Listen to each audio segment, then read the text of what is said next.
नमस्कार दोस्तों, कैसे हैं आप सब। आप सभी लोगों का स्वागत है आपके अपने परिवार लर्नर गाइड। आज की जो हमारी क्लास होने वाली है वो भारतीय संविधान एवं राज्य व्यवस्था के अंतर्गत पांचवी क्लास जो हमारी होगी, जिसका नाम हमारा है मूल अधिकार।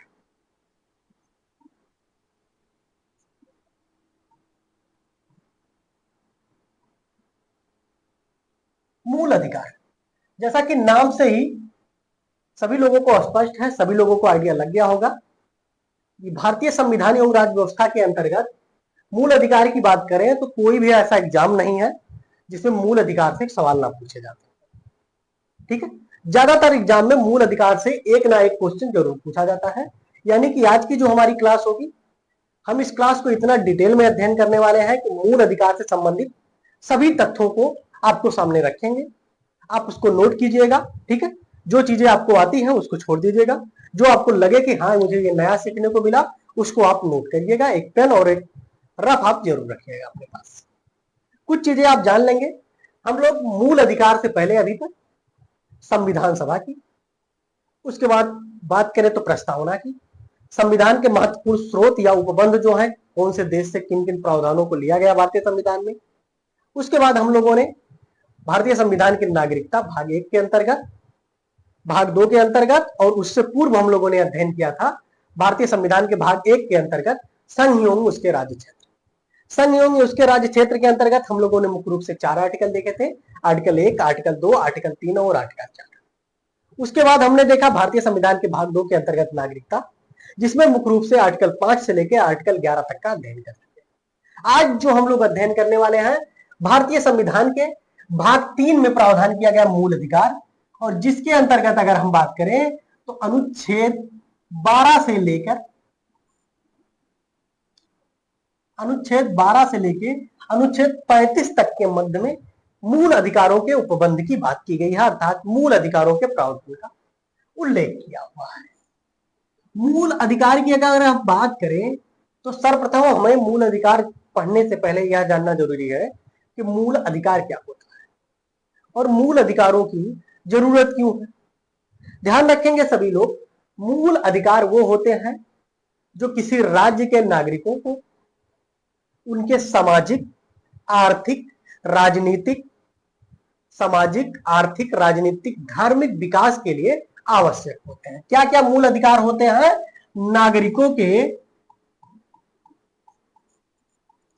नागरिकों या व्यक्तियों के सामाजिक,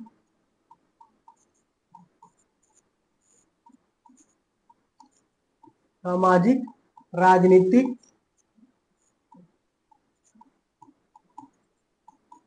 आर्थिक, सामाजिक हो गया, राजनीतिक हो गया, आर्थिक हो गया, और आपका हो जाएगा आध्यात्मिक या भौतिक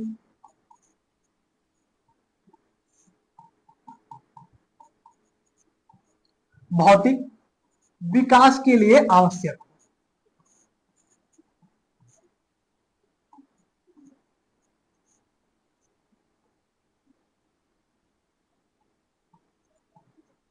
विकास के लिए क्या हो?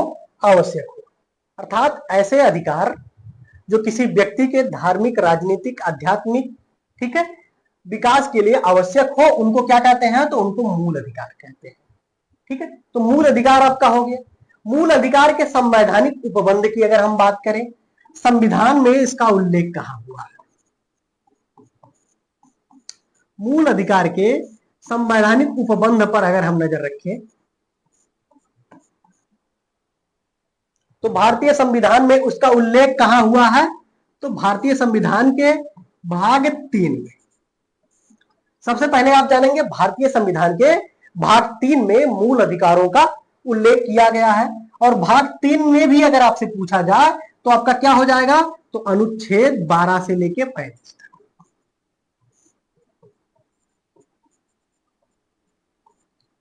अनुच्छेद 12 से लेके 35 तक। दूसरी अगर हम बात करें इसका कहां से ग्रहण किया गया, या उसका उपबंध जो है वो कहां से किया गया, कहां से लिया गया मूल अधिकार, तो मूल अधिकारों की अगर हम बात करें तो इसको कहां से लिया गया है, तो यह संयुक्त राज्य अमेरिका से। कहां से लिया गया, तो संयुक्त राज्य अमेरिका में। तीसरी अगर हम संवैधानिक उपबंध के अंतर्गत हम देखेंगे तो तीसरा क्या हो जाएगा, मूल अधिकारों के प्रकार की अगर हम बात करें, मूल अधिकार कितने प्रकार के हैं। मूल अधिकार जो है वो कितने प्रकार के हैं टोटल,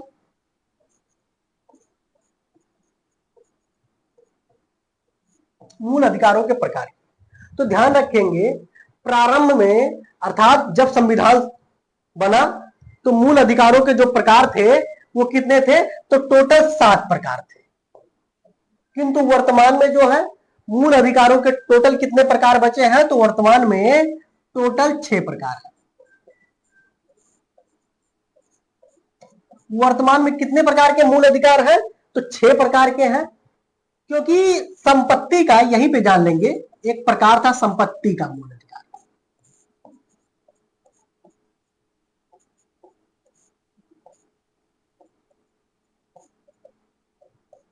क्या था, संपत्ति का मूल अधिकार, और ये कहां था, तो आर्टिकल 31 में था।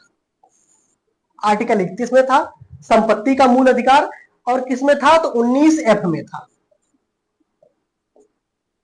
19 फर्स्ट के एफ में था और आर्टिकल 31 में था संपत्ति का मूल अधिकार। इसे वर्तमान में क्या कर दिया गया है, तो इसे 44वें संविधान संशोधन 1978, ध्यान रखेंगे आपसे कई बार पूछा हुआ है किसके तहत, तो 44वें कॉन्स्टिट्यूशन अमेंडमेंट, ठीक है, 44वें संविधान संशोधन 1978 के द्वारा इसे क्या कर दिया गया है, तो इसे वर्तमान में मूल अधिकार की श्रेणी से हटा के कहां ले गया, तो आपका हो जाएगा आर्टिकल 300 के कामे,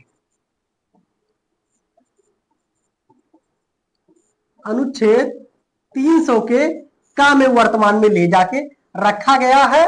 और कौन से भाग में, तो भाग 12 में। ध्यान रखेंगे ये भी आपसे पूछा है कि वर्तमान में जो संपत्ति का मूल अधिकार था उसे मूल अधिकार की श्रेणी से हटा के कहां ले जाके रखा गया, तो आपका अनुच्छेद 300 के कामे और भाग 12 में आता है। और अब ये मूल अधिकार ना रह के किस प्रकार का अधिकार हो गया है, तो ये कानूनी अथवा विधिक अधिकार हो गया है। कौन सा हो जाएगा आपका, तो कानूनी अथवा विधिक अधिकार। अर्थात संपत्ति का अधिकार वर्तमान में मूल अधिकार ना हो कि किस प्रकार का अधिकार है, तो कानूनी अथवा विधिक अधिकार के रूप में इसे वर्तमान में दर्जा दिया गया। वर्तमान में ये कहां है, तो अनुच्छेद 300 के का में प्रावधान किया गया। पहले कहां था, तो भारतीय संविधान के अनुच्छेद 31 में और अनुच्छेद 19 फर्स्ट के एफ में था। ये क्या था, संपत्ति का अधिकार, ठीक है। तो ये आपने देखा मूल अधिकार क्या होता है, उसके संवैधानिक उपबंध को आपने देखा, ठीक है। अब हम मूल अधिकारों के प्रकार का थोड़ा सा डिटेल में अध्ययन करने वाले हैं। मूल अधिकार कौन कौन से प्रकार उसके हैं, उसके अंतर्गत कौन कौन से महत्वपूर्ण अनुच्छेद आते हैं, ठीक है। नेक्स्ट पेज पे हम लोग चलते हैं।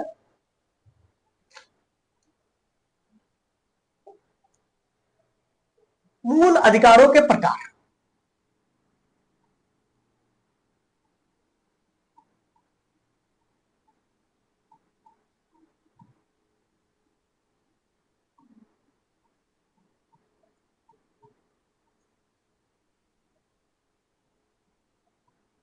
मूल अधिकारों के प्रकार, तो जैसा मैंने आप सभी लोगों को बताया, प्रारंभ में जब संविधान लागू हुआ 26 जनवरी 1950 के टाइम पे मूल अधिकार कितने थे, तो टोटल 7 प्रकार थे।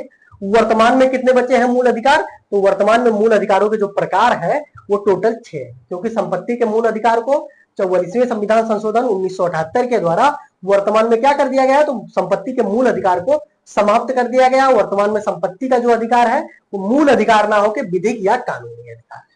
तो सर्वप्रथम बात करें मूल अधिकारों के प्रकार के अंतर्गत, पहला प्रकार का जो हमारा अधिकार है वो हमारा हो जाएगा समानता का अधिकार।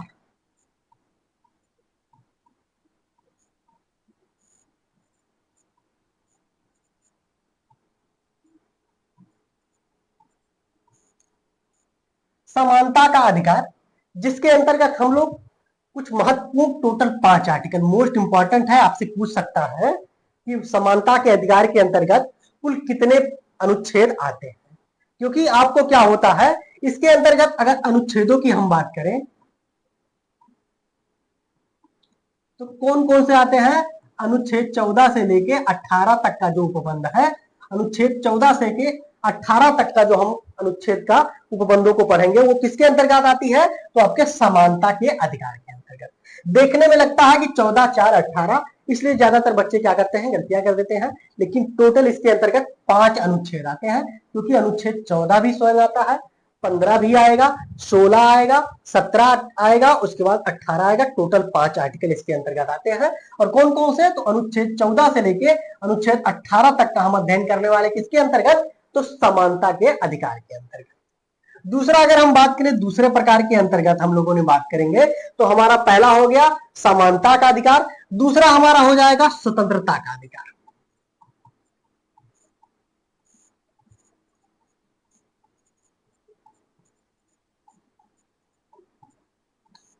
स्वतंत्रता का अधिकार, इसके अंतर्गत मुख्य रूप से हम लोग कितने आर्टिकल का अध्ययन करने वाले हैं, तो टोटल 4 आर्टिकल का। कौन कौन से, तो अनुच्छेद 19 से लेके अनुच्छेद 22 तक।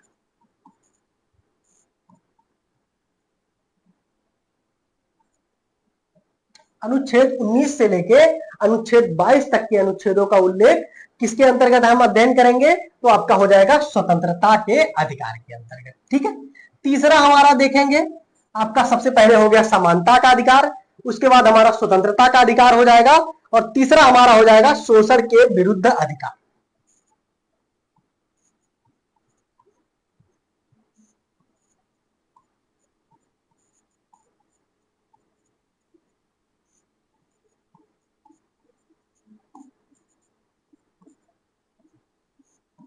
शोषण के विरुद्ध अधिकार, और इसके अंतर्गत हम किन किन अनुच्छेदों का अध्ययन करने वाले हैं, तो मुख्य रूप से 2 अनुच्छेद। कौन कौन से, तो आपका अनुच्छेद 23 और अनुच्छेद 24। ठीक है, अनुच्छेद 23 और अनुच्छेद 24 मुख्य रूप से 2 अनुच्छेदों का अध्ययन हम किसके अंतर्गत करेंगे, तो आपका शोषण के विरुद्ध अधिकार के अंतर्गत। चौथा हम देखेंगे, चौथा हमारा कौन सा अधिकार हो जाएगा, शोषण के विरुद्ध अधिकार हो गया। चौथा धर्म की स्वतंत्रता का अधिकार।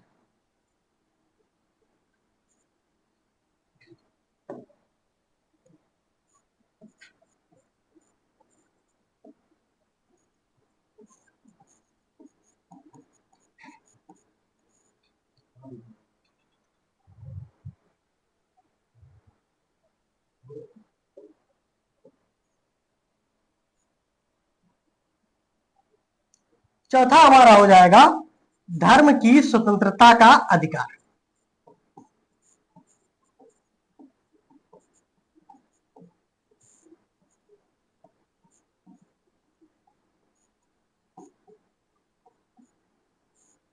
धर्म की स्वतंत्रता का अधिकार, इसके अंतर्गत अगर हम बात करें तो मुख्य रूप से हम लोग 4 आर्टिकल का अध्ययन करने वाले हैं।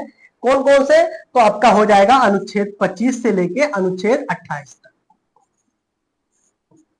अनुच्छेद 25 से लेके अनुच्छेद 28 तक का हम जो अध्ययन करेंगे वो किसके अंतर्गत करेंगे, तो धर्म की स्वतंत्रता के अधिकार के अंतर्गत हम मुख्य रूप से 4 अनुच्छेदों का अध्ययन करने वाले हैं। अनुच्छेद 25, अनुच्छेद 26, अनुच्छेद 27 और अनुच्छेद 28। उसके बाद हमारा हो जाएगा 5वां प्रकार, अधिकारों के अंतर्गत, मूल अधिकारों के अंतर्गत 5वां प्रकार हमारा हो जाएगा संस्कृति और शिक्षा संबंधी अधिकार।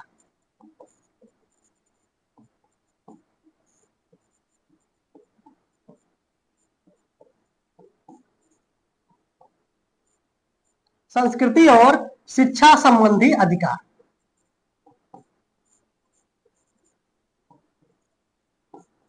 ध्यान रखेंगे, ये विशेष रूप से अल्पसंख्यक वर्गों के शिक्षा और संस्कृति की बात की गई है इसमें। और इसके अंतर्गत कौन कौन से आर्टिकल आते हैं, मुख्य रूप से आपका 2 अनुच्छेद 2 आर्टिकल आएगा। और कौन कौन सा, तो आपका हो जाएगा आर्टिकल 29 और आर्टिकल 30। ठीक है, आर्टिकल 29 और आर्टिकल 30। नेक्स्ट हमारा हो जाएगा 6वां, और 6वें में बात की गई है संवैधानिक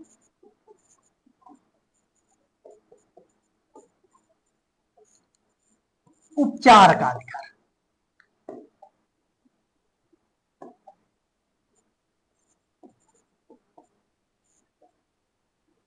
संवैधानिक उपचारों का अधिकार,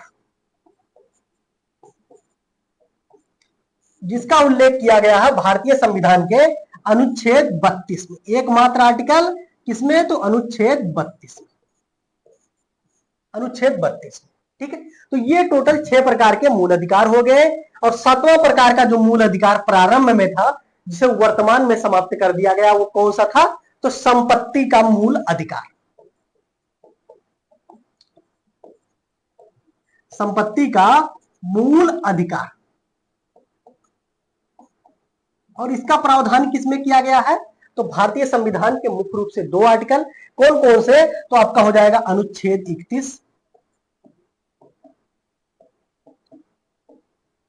और हो जाएगा अनुच्छेद 19 के फर्स्ट के यफ में प्रावधान किया गया था संपत्ति के मूल अधिकार की, जिसकी वर्तमान में अगर हम बात करें तो वर्तमान में इसे क्या कर दिया गया है, 44वां संविधान संशोधन 1978 के द्वारा संपत्ति के मूल अधिकारों को क्या कर दिया गया है, तो इसे समाप्त कर दिया गया है। अब यह क्या हो गया है, अब यह संपत्ति का जो अधिकार है, इसे भारतीय संविधान के अनुच्छेद 300 के काम में, अनुच्छेद 300 के काम में रखा गया है। और किन प्रावधान के रूप में, तो ये मूल अधिकार ना होके इसे प्रदान किया गया है कानूनी व विधिक अधिकार के रूप में। संपत्ति का मूल अधिकार वर्तमान में मूल अधिकार ना होके विधिक या कानूनी अधिकार हो गया है, जिसका प्रावधान रखा गया है भारतीय संविधान के अनुच्छेद 300 के काम में। अगर भाग की बात करें तो भाग 12 में रखा गया। ठीक है, तो ये आपने देखा वर्तमान में कितने प्रकार के मूल अधिकार हैं, तो टोटल 6 प्रकार के मूल अधिकार हैं। 7वां मूल अधिकार वर्तमान में समाप्त हो चुका है, कब, 1978 में समाप्त हो चुका। कौन कौन से अगर बात करें मूल अधिकारों के प्रकार, तो समानता का अधिकार, जिसके अंतर्गत मुख्य रूप से हम 5 प्रकार के अनुच्छेदों का अध्ययन करेंगे। और वो कौन कौन से, तो अनुच्छेद 14, अनुच्छेद 15, अनुच्छेद 16, 17 और 18। उसके बाद स्वतंत्रता के अधिकार के अंतर्गत अनुच्छेद 19 से 22 का अध्ययन करने वाले हैं। शोषण के विरुद्ध अधिकार की अगर बात करें तो अनुच्छेद 23 से 24, और धर्म की स्वतंत्रता या धार्मिक स्वतंत्रता के अधिकार की अगर बात करें तो 25 से लेकर 28 तक हो जाएगा। संस्कृति और शिक्षा संबंधी अधिकार की बात करें तो ये अल्पसंख्यक वर्गों से संबंधित है और अनुच्छेद 29 और 30 में प्रावधान है। उसके बाद संवैधानिक उपचारों के अधिकार के अंतर्गत एकमात्र अनुच्छेद, अनुच्छेद 32 के अंतर्गत हम लोग अध्ययन करने वाले हैं। ठीक है, तो हमने देखा मूल अधिकारों के प्रकार। अब कुछ चीजें ध्यान रखेंगे, आपने मूल अधिकारों के अंतर्गत पढ़ाई कि इसके अंतर्गत अनुच्छेद 12 से लेकर अनुच्छेद 35 तक जो है वो मूल अधिकार है। और इसके अंतर्गत आपने ना तो आर्टिकल 12 देखा, ना आर्टिकल 13 देखा, ना आर्टिकल आपने 35 देखा, ना आर्टिकल 34 देखा और ना आर्टिकल 35 देखा। इसमें इन आर्टिकलों को आपने नहीं देखा। तो ध्यान रखेंगे मूल अधिकार की अगर बात करें तो इसकी सबसे महत्वपूर्ण विशेषता यह है कि मूल अधिकार किसके विरुद्ध है, तो राज्य के विरुद्ध जनता को प्राप्त अधिकार जो है वो मूल अधिकार है। ठीक है, तो राज्य के विरुद्ध प्राप्त अधिकार है मूल अधिकार। तो सबसे पहले आपको यह जानना होगा कि अगर आपके मूल अधिकारों का हनन होता है तो आपको किसके विरुद्ध प्राप्त है, तो राज्य के विरुद्ध प्राप्त है। तो राज्य की परिभाषा दी गई है आर्टिकल 12।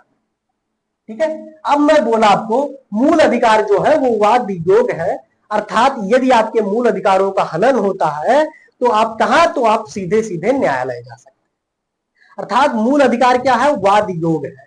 तो मूल अधिकारों के हनन पे न्यायालय जा सकते हैं, उसका उल्लेख कहां किया गया है, तो अनुच्छेद 13 में किया गया है। ऐसे ही आपका अनुच्छेद 33, 34, 35 है। तो ध्यान रखेंगे मूल अधिकारों के प्रावधान के या प्रकारों की अगर बात करें तो 14 से लेकर 32 तक मूल अधिकारों से संबंधित प्रावधान है। और उसके बाद आपका अनुच्छेद 12, 13 और अनुच्छेद 33, 34, 35 जो है वो मूल अधिकारों के संरक्षण या मूल अधिकारों से संबंधित अन्य तथ्यों का प्रावधान प्राप्त किया गया है। ठीक है, तो हमने मूल अधिकारों के प्रकार देखे। अब हम लोग कोशिश करेंगे एक एक मूल अधिकार और उससे संबंधित जितने भी तथ्य आपके लिए इंपॉर्टेंट है आपकी एग्जाम की दृष्टि से, उन सारे तथ्यों को हम अध्ययन करें। अनुच्छेद 12,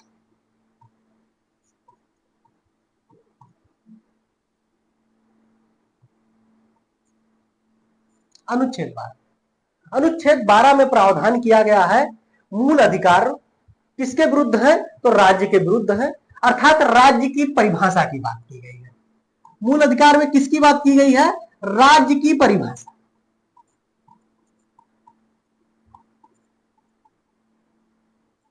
राज्य की परिभाषा अर्थात राज्य क्या है? सर्वप्रथम यह जानेंगे कि मूल अधिकारों की जो शुरुआत होती है वो किससे होती है? राज्य की परिभाषा से। संविधान निर्माताओं द्वारा मूल अधिकार की शुरुआत जो राज्य की परिभाषा से की गई, क्यों की गई? क्योंकि मूल अधिकार है वो जनता के अधिकार और राज्य के विरुद्ध है, तो जिसके विरुद्ध है उसको जानना जरूरत है। ठीक है, उसको जानना इसलिए जरूरत है क्योंकि अगर आपके मूल अधिकारों का हनन होता है तो आप न्यायालय जा सकते हैं, ऐसी बात की गई है आर्टिकल 13। तो जिसके विरुद्ध आप न्यायालय जा सकते हैं राज्य के विरुद्ध, उस राज्य में कौन कौन से लोग शामिल हैं यह जानना जरूरत है। ठीक है, तो सर्वप्रथम अगर बात करें राज्य की परिभाषा अर्थात राज्य क्या, अगर हम बात करें राज्य की परिभाषा के अंतर्गत तो कार्यकारी एवं विधायी अंग।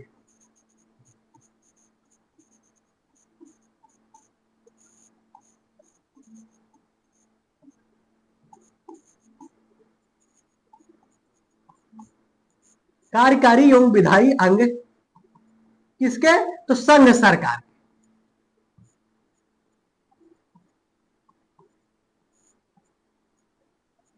संघ सरकार के प्लस भारतीय संसद।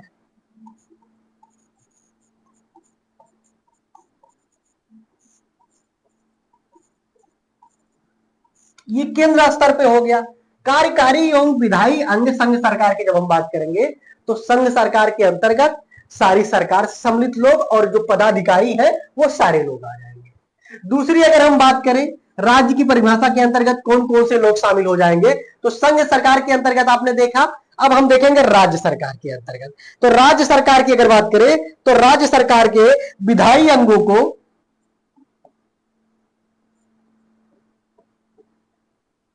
राज्य सरकार के अंतर्गत विधायी अंग, विधायी अंगों को प्रभावी, विधायी अंगों को प्रभावी बनाने वाली सरकार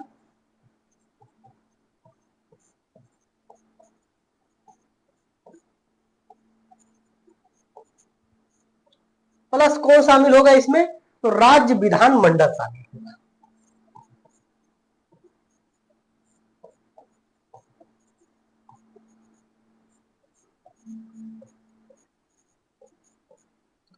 प्लस कौन होगा? तो राज्य विधानमंडल। इसके बाद तीसरा इसमें कौन से शामिल होंगे? तो स्थानीय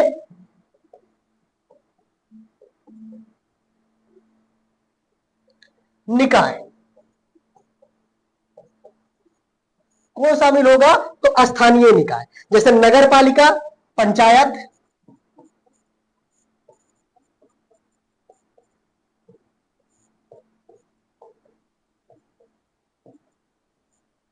नगर पालिका, पंचायत, ग्राम पंचायत आदि लिख सकते हैं। और एक और अगर हम मुख्य रूप से ध्यान रखेंगे चौथा, तो इसमें कौन सा आपका हो जाएगा? तो आपका उस निकाय या एजेंसी, मान के चलिए कोई एजेंसी जो बतौर राज्य के संस्था के रूप में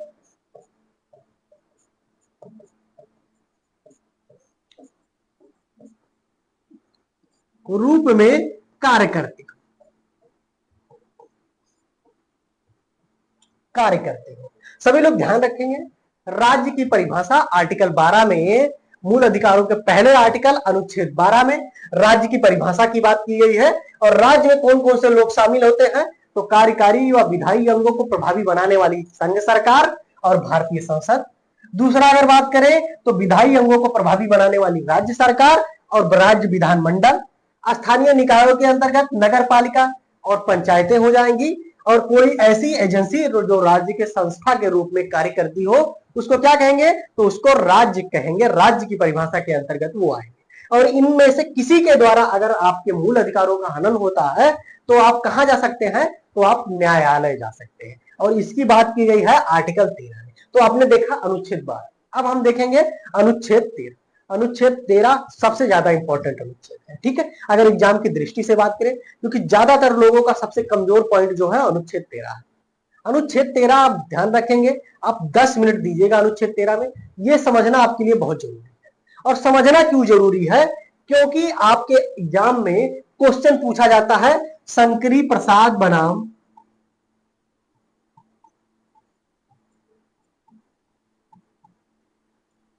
शंकरी प्रसाद बनाम शंकरी प्रसाद बनाम भारत संघ 1951।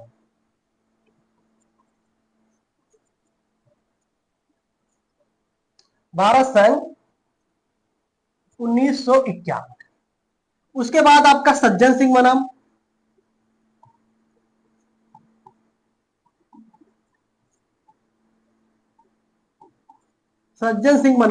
राजस्थान राज्य।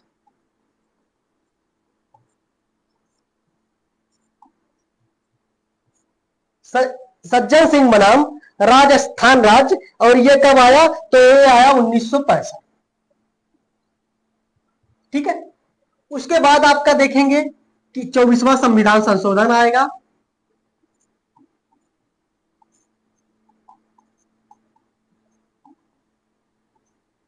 संविधान संशोधन 1971।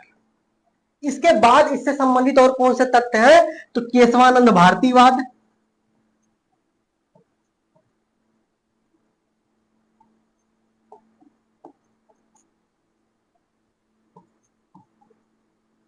ये कब आया, तो 1973। इसके बाद आप देखेंगे केशवानंद भारती हो गया। फिर उसके बाद आपका आ जाएगा केशवानंद भारतीवाद के बाद कौन सा आएगा, तो आपका आ जाएगा 42वां संविधान संशोधन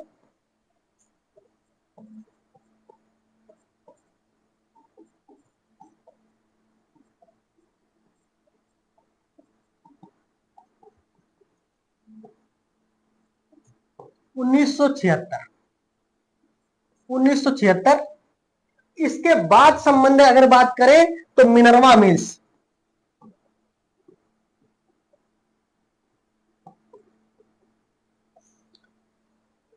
42वां संविधान संशोधन के बाद क्या आ जाएगा आपका, तो आपका आ जाएगा मिनर्वा मिल्स बनाम भारत संघ।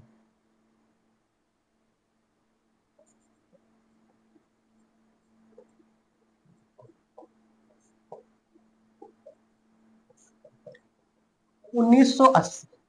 ये सारे वाद आपके एग्जाम में, आप सभी लोगों को अगर प्रीवियस ईयर एग्जाम कोई भी देखा होगा तो उसको आइडिया लग गया होगा कि ये सारे क्वेश्चन कहां से पूछे जाते हैं, आपके एग्जाम में पूछे जाते हैं, आपको समझ में नहीं। इन सारे तथ्यों का संबंध किससे है, तो भारतीय संविधान के अनुच्छेद 13 से संबंधित है। ठीक है। क्योंकि अगर बात करें भारतीय संविधान के अनुच्छेद 13 में किस चीज की बात की गई है,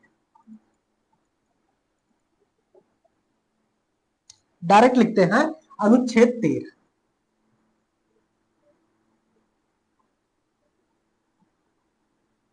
और इसमें किस चीज की बात की गई है, तो मूल अधिकारों के असंगत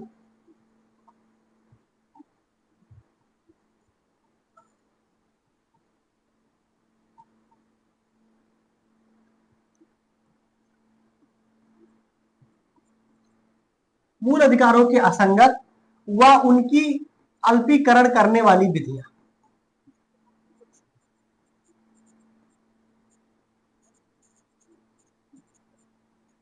व उनका अल्पीकरण करने वाली विधियां।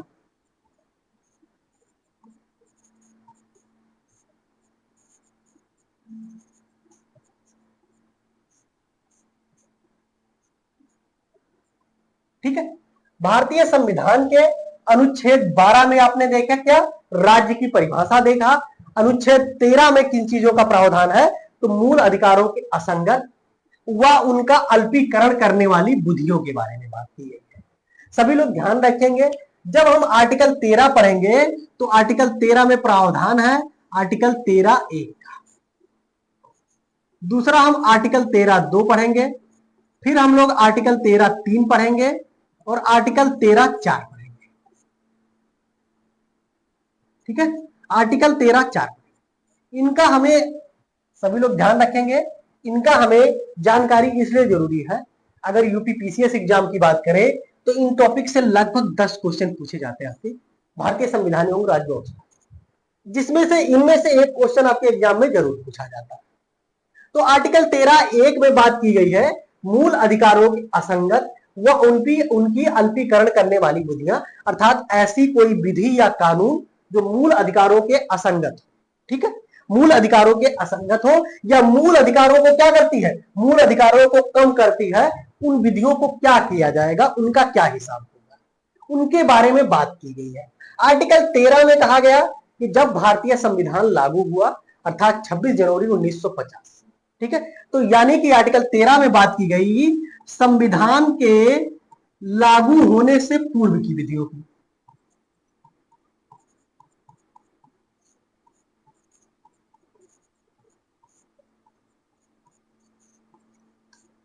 संविधान के लागू होने से पूर्व की विधियों की बात की गई, और 13(2) में बात की गई है संविधान के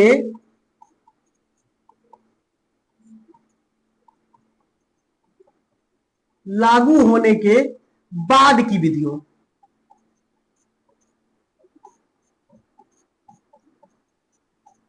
बाद की विधि की बात की गई। आर्टिकल 13(1) में कहा गया कि यदि कोई ऐसी विधि जो संविधान के लागू होने के पूर्व की है और अगर वो मूल अधिकारों के असंगत या मूल अधिकारों को कम करती है तो वह क्या होगी, वह विधि उस मात्रा तक क्या होगी, शून्य होगी। पहला ध्यान रखेंगे, संविधान के लागू होने की पूर्व की कोई ऐसी विधि जो मूल अधिकारों के असंगत है या मूल अधिकारों को क्या करती है, कम करती है, तो वो उस मात्रा तक क्या होगी, शून्य होगी।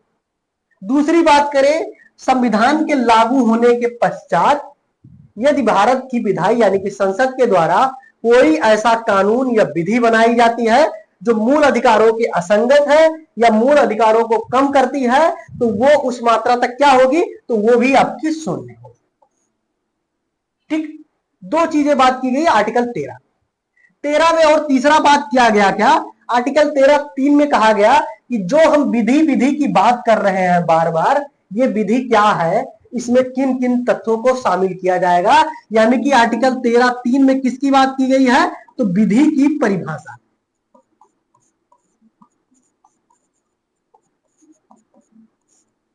विधि की परिभाषा क्या होगी, अर्थात विधि में किन किन तत्वों को हम शामिल करेंगे। तो इसमें बात की गई है कि विधि के अंतर्गत कोई भी आदेश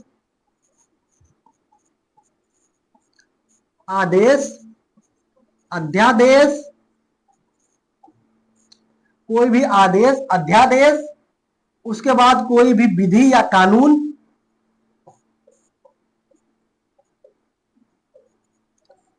आदि लिख देते हैं, विधि कानून आदि जो है ये सारे किसमें आएंगे, विधि के अंतर्गत आएंगे।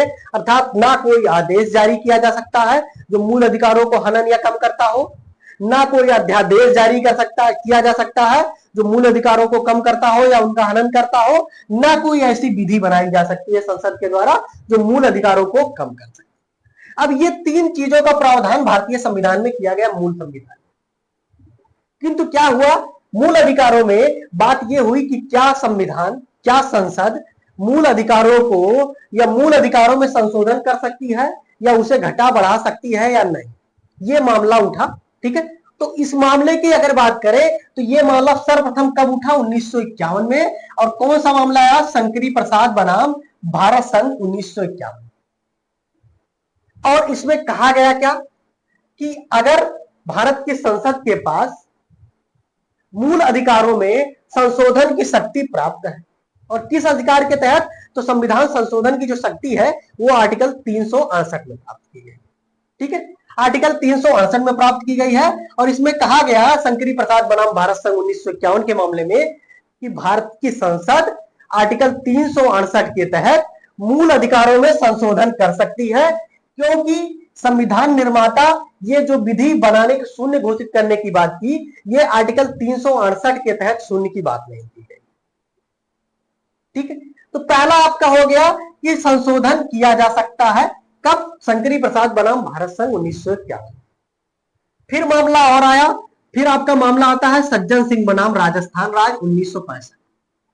और इसमें भी क्या कहा गया कि 1965 में कि संसद क्या कर सकती है, तो मूल अधिकारों में संशोधन कर सकती है, यानी कि इसमें भी किए जा सकती है, इसमें भी की जा सकती है।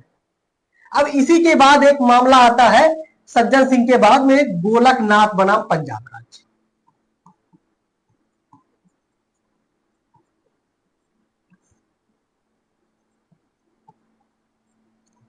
गोलकनाथ बनाम पंजाब राज्य 1967।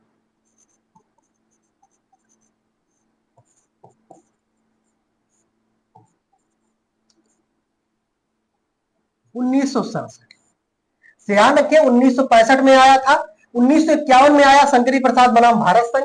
डेट आप याद रखिए 1951, और क्या हुआ, तो संसद मूल अधिकारों में संशोधन कर सकती है 368 के तहत। इसमें सज्जन सिंह बनाम भारत संघ राजस्थान राज्य में क्या हुआ, तो इसमें भी कहा गया कि संसद मूल अधिकारों में संशोधन कर सकती है, किस आर्टिकल के तहत, 368 के तहत। फिर आपका आता है तीसरा, एक आता है गोलकनाथ बनाम पंजाब राज्य, और जिसमें सुप्रीम कोर्ट क्या कहता है, सुप्रीम कोर्ट कहता है कि संसद मूल अधिकारों में संशोधन नहीं कर सकती। अब मामला और गहरा, संसद मूल अधिकारों में संशोधन नहीं कर सकती। ध्यान रखेंगे ये मामला अगर हम आपको पूरा बताएंगे बहुत लंबी क्लास हो जाएगी, आपको उतनी समझ के लिए बता रहे हैं जितने से आपका क्वेश्चन बन जाए, आपका काम हो जाए, ठीक है। तो तीसरा आपका मामला आता है गोलकनाथ बनाम पंजाब राज्य 1967 के मामले में, और इसमें माननीय न्यायालय द्वारा कहा जा सकता है कि संसद मूल अधिकारों के असंगत या उनकी अल्पीकरण करने वाली कोई भी ऐसी विधि नहीं बनाएगा, और अगर बनाएगा तो वह क्या होगी, वह शून्य, ठीक है। अब क्या हुआ, माननीय संसद यानी कि माननीय न्यायालय और संसद यानी कि राज्य विधान यानी कि संघ की जो विधायी सरकार है, यानी कि संसद प्लस न्यायालय, संसद प्लस न्यायालय में एक द्वंद्व यानी कि लड़ाई शुरू होती है। कैसी, गोलकनाथ बनाम पंजाब राज्य में माननीय न्यायालय द्वारा क्या आदेश दिया गया कि 1967 में कि संसद मूल अधिकारों में संशोधन नहीं कर सकती, आर्टिकल 368 के तहत भी उसे यह छूट नहीं प्रदान की गई है, क्योंकि आर्टिकल 13(2)(1) और 13(2) में इस बात जो बात की गई है वो आर्टिकल 368 के तहत छूट प्रदान नहीं की गई है, अर्थात संशोधन नहीं कर सकती। अब यानी कि संसद के पास शक्तियों का क्या हुआ, अभाव हो गया, यानी कि संसद अब संविधान में यानी कि मूल अधिकारों में संशोधन नहीं कर सकती। उसके बाद क्या होता है, संसद में एक आता है 24वां संविधान संशोधन 1971, ठीक है।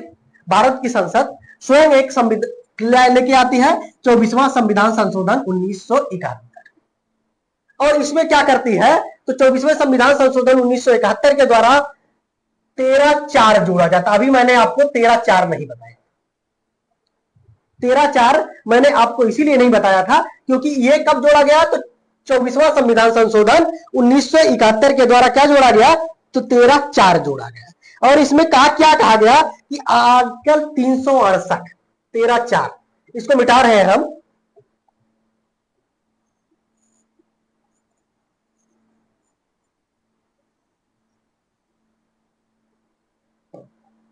तेरह चार में कहा गया कि आर्टिकल यानी कि अनुच्छेद 368 के तहत, अनुच्छेद 368 के तहत पारित विधियां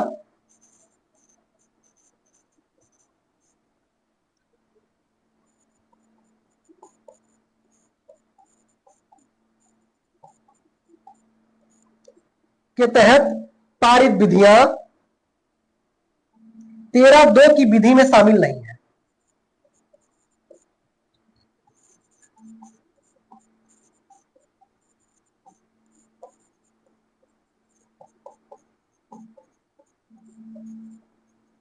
अर्थात क्या हुआ, भारत की संसद द्वारा न्यायालय के निर्णय को सीधा सीधा पलट दिया गया। क्या कहा गया, 13(2) में कहा गया है संविधान के लागू होने के बाद की विधि की बात की गई कि अर्थात संविधान के लागू होने के बाद संसद कोई ऐसी विधि नहीं बनाएगी जो मूल अधिकारों को क्या करती हो, कम करती हो या उनके असंगत हो, यानी कि मूल अधिकारों के समर्थक ना हो, ठीक है। और कब जोड़ा गया, तो आर्टिकल 13(2) में बात की गई है, और 13(2) को क्या किया गया, तो कहा गया संसद द्वारा क्या, तो 24वां संविधान संशोधन 1971 के द्वारा 13(4) जोड़ा गया और क्या कहा गया कि अनुच्छेद 368 के तहत पारित विधियां 13(2) की विधि में शामिल नहीं है, अर्थात ये अलग है। 368 के तहत हम मूल अधिकारों में संशोधन करते हैं। अब क्या हुआ, अभी तक क्या क्या था, सुप्रीम कोर्ट ने मूल अधिकारों में संसद को संशोधन की शक्ति प्रदान नहीं की थी गोलकनाथ मामले 1967 में, किंतु 24वां संविधान संशोधन 1971 में संसद क्या करती है, मूल अधिकारों में दोबारा संशोधन की शक्ति प्राप्त कर ली थी। कैसे, तो 300 आपका हो जाएगा 24वां संविधान संशोधन 1971 द्वारा आर्टिकल 368 के तहत एक विधि पारित करके 13(2) यानी कि 13(4) जोड़। अब फिर से आएगा मामला कौन सा, केशवानंद भारती मामला, ये 1971 में हुआ। अब आएगा 1973 में दोबारा आ गया केशवानंद भारती वाद 1973। अब फिर क्या करेगी संसद, संसद तो अभी तक अपने परिवर्तन कर लिए अपने हिसाब से। अब इस परिवर्तन को चैलेंज किए कौन, केशवानंद भारती वाद 1973 में चैलेंज किया गया। और इसमें न्यायालय की कौन से निर्णय आया, इसी में न्यायालय केशवानंद भारती वाद में न्यायालय का कौन सा निर्णय आया, तो न्यायालय ने कहा कि ठीक है, संसद को मूल अधिकारों में संशोधन की शक्ति प्राप्त है। दूसरी बात क्या कहा कि संसद को मूल अधिकारों में संशोधन की शक्ति प्राप्त है, किंतु मूल ढांचे में संशोधन नहीं किया जा सकता। अर्थात क्या कहा गया कि संसद मूल अधिकार में संशोधन कर सकती है, किंतु संविधान के मूल ढांचा जो है उसमें संशोधन नहीं कर सकती। और मूल ढांचा क्या होगा, इसको निर्धारित कौन करेगा, तो इसको निर्धारित करेगा माननीय सुप्रीम कोर्ट, माननीय न्यायालय। ठीक है, अब फिर क्या हुआ, जब 1900 केशवानंद भारती वाद 1973 के अंतर्गत फिर से न्यायालय क्या हुआ, अपने आप को बड़ा साबित किया। यानी कि न्यायालय क्या किया, मूल अधिकारों में संशोधन करने की शक्ति को जो आर्टिकल 13(4) में जोड़ा गया था संसद द्वारा, उसको मान लिया गया, किंतु एक नया अध्याय जोड़ा, क्या, मूल ढांचे का सिद्धांत। किसमें जोड़ा, तो केशवानंद भारती वाद 1973 में कहा ठीक है आप संशोधन कर सकते हैं, किंतु संविधान का जो मूल ढांचा है उसको आप परिवर्तित नहीं कर सकते, और मूल ढांचा क्या है उसको हम बताएंगे। माननीय न्यायालय बोला कि हम बताएंगे, यानी कि माननीय न्यायालय बताएगा। अब फिर क्या हुआ, 1973 में आया, फिर सरकार को, भारत की सरकार को लगा कि फिर हमारी हार हुई, अर्थात हम फिर संशोधन नहीं कर सकते, या संशोधन करेंगे तो सुप्रीम कोर्ट उसमें हस्तक्षेप करेगा। अब फिर सरकार क्या करती है, सरकार करती है 42वां संविधान संशोधन 1976, और इसके तहत क्या करती है, तो भारतीय संविधान के अनुच्छेद 368 जिसमें प्रावधान किया गया है संविधान संशोधन का, और इसमें जोड़ती है 368 के 4 और आर्टिकल 368 में 5, 368 क्लास 4 और 368 क्लास 5 को जोड़ती है।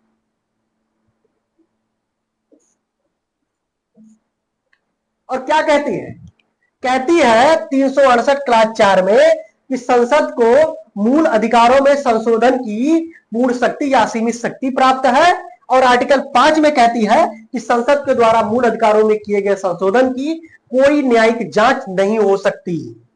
अर्थात सुप्रीम कोर्ट के पावर को खत्म कर, कि संसद के द्वारा मूल अधिकारों में किए गए किसी भी संशोधन की कोई न्यायिक जांच नहीं होगी, और संसद को मूल अधिकारों में क्या क्या असीमित शक्ति प्राप्त है संशोधन करने। ठीक है, संसद ने 368 और कौन से, तो 42वां संविधान संशोधन 1976 के द्वारा ये जोड़ दी 368। उसके बाद फिर मामला गरमाया और फिर मामला गया कोर्ट, और कोर्ट में कौन, तो मिनर्वा मिल्स बनाम भारत संघ 1980। ये कब से चल रहा है, 1951 से चल रहा है, 1980 पहुंच गया ये वाद। 1980 में गया मिनर्वा मिल बनाम भारत संघ का मामला, और 1980 में फिर से सुप्रीम कोर्ट क्या कहती है कि ठीक है, आपको मूल अधिकार में संशोधन की शक्ति प्राप्त है, किंतु संविधान निर्माताओं द्वारा मूल अधिकार या भारतीय संविधान के रक्षा का दायित्व जो है वो माननीय न्यायालय को सौंपी, और माननीय न्यायालय इस आधार पे आपके किसी भी संशोधन को क्या कर सकती है, आपके किसी भी संशोधन की न्यायिक जांच या न्यायिक पुनर्विलोकन कर सकती है। और क्या, इसी निर्णय के बाद इनके 42वें संविधान संशोधन 1976 के द्वारा आर्टिकल 368 का 4 और 368 का 5 जो जोड़ा गया था, इसको क्या की न्यायालय की खत्म कर दी। और वर्तमान की स्थिति भी यही है कौन सा? मिनर्वा मिल्स बनाम भारत संघ 1980 के मामले, जिसमें बात की गई है कि संसद मूल अधिकार या संविधान के किसी भी विभाग में संशोधन कर सकती है, किंतु उसके मूल ढांचे में परिवर्तन नहीं कर सकती है। अर्थात संसद कोई ऐसी विधि अगर बनाती है जो संविधान के मूल ढांचे या संविधान के मूल अधिकारों का हनन होता है, तो उसका न्यायिक पुनर्वलोकन या न्यायिक रूप से जांच माननीय न्यायालय कर सकती है। क्यों कर सकती है? क्योंकि संविधान निर्माताओं ने संविधान के संरक्षक के रूप में या संविधान के संरक्षण का दायित्व किसे सौंपा है? तो न्यायालय को सौंपा है। तो ये था आपका आर्टिकल 13। आर्टिकल 13 आपने देखा होगा तो आपको आइडिया लगे होगा कि आर्टिकल 13 के अंतर्गत पहला आपका शंकरी प्रसाद बनाम भारत संघ 1951, डेट याद रखिएगा क्रम से, सज्जन सिंह बनाम भारत राजस्थान राज्य 1965, 24वां संविधान संशोधन 1971, केशवानंद भारतीवाद 1973, 42वां संविधान संशोधन 1976, मिनर्वा मिल्स बनाम भारत संघ 1980। 13 के अंतर्गत आपने देखा, 13 फर्स्ट में था संविधान के लागू होने की पूर्व की विधियों के बारे में, 13 सेकंड में था संविधान के लागू होने के बाद की विधियां, 13 थर्ड में था विधि की परिभाषा, और 13 फोर्थ यानी कि चौथे नंबर पे क्या था? अनुच्छेद 368 के तहत पारित विधियां 13 दो में विधि में शामिल नहीं है, ये वर्तमान में भी सही है। अर्थात क्या? जो आर्टिकल 13 दो में कहा गया है संविधान के बाद भारतीय संविधान यानी कि भारत की संसद कोई ऐसी विधि नहीं बनाएगी जो संविधान के मूल अधिकारों का हनन कर सकती है, तो सुप्रीम कोर्ट 13(4) में कहा गया ठीक है विधि बना सकती है 368 के तहत, किंतु वह संविधान के मूल ढांचे को परिवर्तित नहीं करेगी। वर्तमान में भी क्या है? तो संसद मूल अधिकारों के संबंध में कानून या विधि बनाने की संसद को शक्ति प्राप्त है। तो ये हमारा हो गया भारतीय संविधान के अनुच्छेद 13। ये दो अनुच्छेद थे, अनुच्छेद 12 और उसके बाद अनुच्छेद 13। ज्यादातर लोगों को अनुच्छेद 13 नहीं समझ में आती। पीसीएस एग्जाम में अनुच्छेद 13 से अगर हम बात करें तो एक क्वेश्चन सीधे सीधे जरूर पूछे जाते हैं। दूसरी अगर हम बात करें, अनुच्छेद 13 में कहीं भी ये नहीं लिखा, ठीक है, सीधा सीधा नहीं लिखा, लेकिन इसी अनुच्छेद 13 के तहत माननीय न्यायालय को मूल अधिकारों के असंगत व उनकी अल्पीकरण करने वाली विधियों की जांच करके उसे उस मात्रा तक समाप्त करने का दायित्व किसे प्रदान किया गया है? तो माननीय न्यायालय को प्रदान किया गया। ठीक है, तो ये हो गया हमारा अनुच्छेद 13। अब हम देखेंगे अनुच्छेद 14 से। अनुच्छेद 14 की अगर बात करें तो अब हम संविधान के प्रकारों के रूप में चलेंगे। सबसे पहले देखेंगे समानता का अधिकार।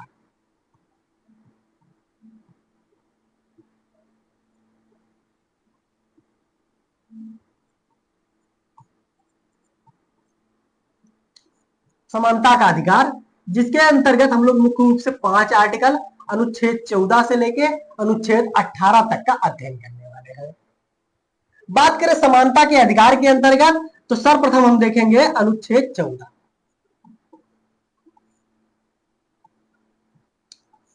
अनुच्छेद 14, अनुच्छेद 14 में बात की गई है समानता के अधिकार के अंतर्गत विधि के समक्ष समता योग्य विधियों का समान संरक्षण।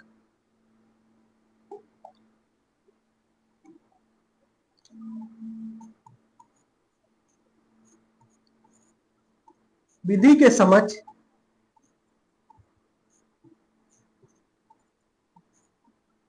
समता व विधियों का समान संरक्षण।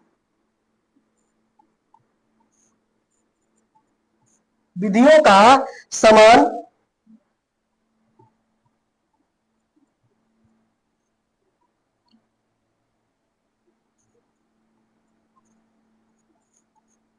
संरक्षण। जब हम विधि के समक्ष समता की बात करेंगे तो ये कहां से लिया गया है? तो ये लिया गया है ब्रिटेन से। और विधियों के समान संरक्षण की अगर हम बात करें तो ये कहां से लिया गया है? तो ये यूएसए यानी कि अमेरिका से लिया गया है। पहला तो ये आपसे पूछता है। दूसरा, अगर अनुच्छेद 14 के बारे में बात करें तो विधि के समक्ष समता का क्या अर्थ होता है इसको देखेंगे। तो ये अगर होता है तो सभी के लिए एक समान, सभी एक समान। विधि के समक्ष समता यानी कि विधि के समक्ष सभी लोग एक समान है, किसी के लिए कोई विशेष प्रावधान नहीं किया गया। और विधियों का समान संरक्षण अर्थात जो विधि है वो सभी लोगों पर एक समान रूप से लागू हो।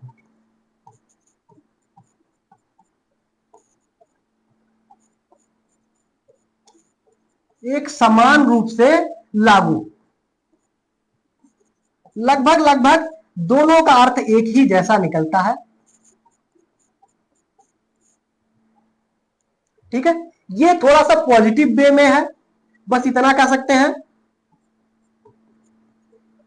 और ये थोड़ा सा निगेटिव वे में। बस 14 के तहत कुछ अन्य प्रावधान पूछे जाते हैं, आपसे क्वेश्चन पूछे जाते हैं आर्टिकल 14 के तहत। पहला क्या अगर बात करें कि आर्टिकल 14 के तहत, तो आपको सबसे पहले पूछा जाता है कुछ जैसे बोल दिया गया कि विधि के समक्ष समता एवं विधियों के समान संरक्षण, अर्थात सभी लोग किसी कानून के समक्ष समान, किंतु इसके कुछ अपवाद हैं। उन अपवादों को देखेंगे जो आपके एग्जाम में पूछा जाता है। पहला अपवाद अगर हम बात करेंगे तो हमारा हो जाएगा, पहला अपवाद हो जाएगा आर्टिकल 300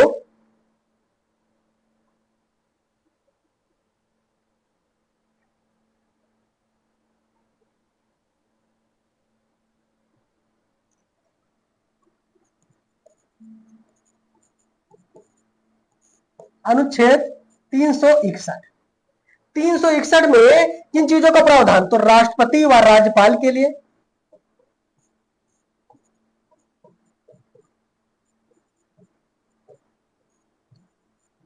राज्यपाल के लिए विशेष प्रावधान किया गया।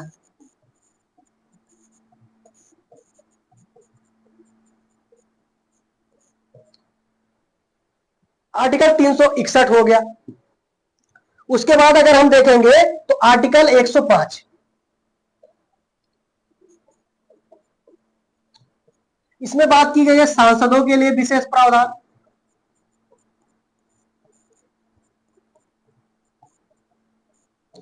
सांसदों के लिए विशेष प्रावधान आर्टिकल 194। सारे आर्टिकल आपसे एग्जाम में पूछे जाते हैं, तो सभी लोग ध्यान रखेंगे। राज्य विधान मंडल यानी कि विधानसभा सदस्यों के लिए या विधायकों के लिए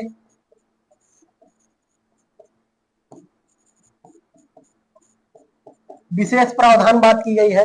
और एक और अनुच्छेद हो जाएगा, कौन सा, अनुच्छेद 361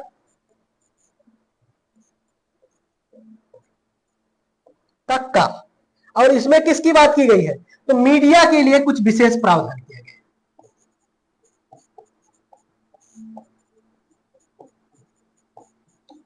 मीडिया के लिए विशेष प्रावधान किए गए हैं। जब कहा गया कि विधि के समक्ष समता एवं विधियों का समान संरक्षण होगा, अर्थात विधि के समक्ष सभी लोगों के साथ क्या होगा, एक समान व्यवहार किया जाएगा, तो इन लोगों को विशेष प्रावधान दिया गया है कुछ, इसलिए इनको क्या कहा गया, तो इनको अपवाद कहा गया। ये कुछ अपवाद है जो आपके एग्जाम में पूछा जा सकता है। आर्टिकल 361 के तहत किसको विशेष प्रावधान किया गया है, विशेषाधिकार प्रदान किया गया है, तो राष्ट्रपति और राज्यपाल को।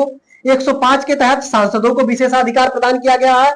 आर्टिकल 194 के तहत विधायकों को विशेषाधिकार, और आर्टिकल 361 के का के तहत किसको, तो मीडिया के लिए कुछ विशेषाधिकार प्रदान किया गया। ठीक है, तो ये था आपका आर्टिकल 14। आर्टिकल 14 में इससे बाहर क्वेश्चन नहीं पूछा जाता था। क्या आपको मैं सिर्फ यही लिखा देता, विधि के समक्ष समता एवं विधियों के समान संरक्षण, और पहुंच जाता अनुच्छेद 15। किंतु इससे आपका काम नहीं होना था। 10 क्वेश्चन भारतीय संविधान एवं राज्य व्यवस्था के अंतर्गत पूछा जाता है, और हमारा लक्ष्य यह है कि अगर हमारी क्लास आप ले रहे हैं तो आपको कम से कम 10 में से 9 तो कम से कम आपको सही हो जाए। 9 क्वेश्चन का आपको कम से कम नॉलेज हो, कोशिश हमारी रहेगी कि 10 में 10। ठीक है, तो हमने देखा आर्टिकल 14, और आर्टिकल 14 में किन किन तत्वों को देखा, इन सारे तत्वों को देखा। मुख्य रूप से ये एग्जाम में आपके पूछे जाते हैं। दूसरा, आपका विधि के समक्ष समता कहां से लिया गया, तो ब्रिटेन से, ये भी पूछा जाता है, पूछा गया है 2-4 बार। तो विधियों का समान संरक्षण आपका यूएसए से लिया गया। विधि के समक्ष समता का क्या अर्थ है, तो विधि के समक्ष समता यानी कि विधि के समक्ष एक समान, सभी एक समान, विधियों का समान संरक्षण, अर्थात कोई नियम या कानून है वो सभी लोगों पे समान रूप से लागू होगा, एक समान लागू होगा, उसका अर्थ ये। तो ये हो गया आपका आर्टिकल 14। अब हम अध्ययन करने वाले हैं आर्टिकल 15।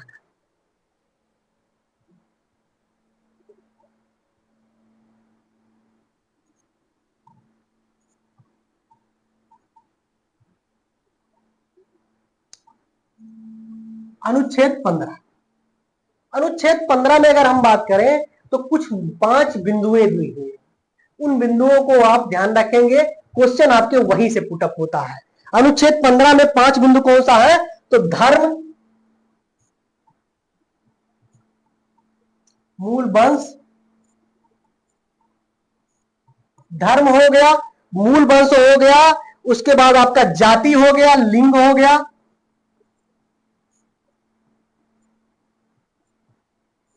धर्म हो गया, वंश हो गया, जाति हो गया, लिंग हो गया, और आपका क्या हो गया? जन्म स्थान।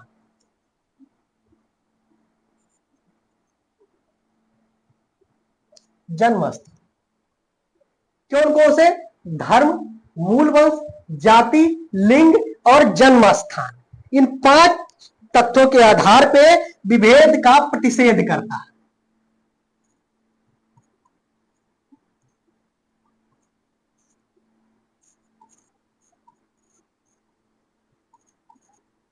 विभेद या कोई भेदभाव का प्रतिषेध यानी कि मना करता है, ठीक है, प्रतिषेध करता है।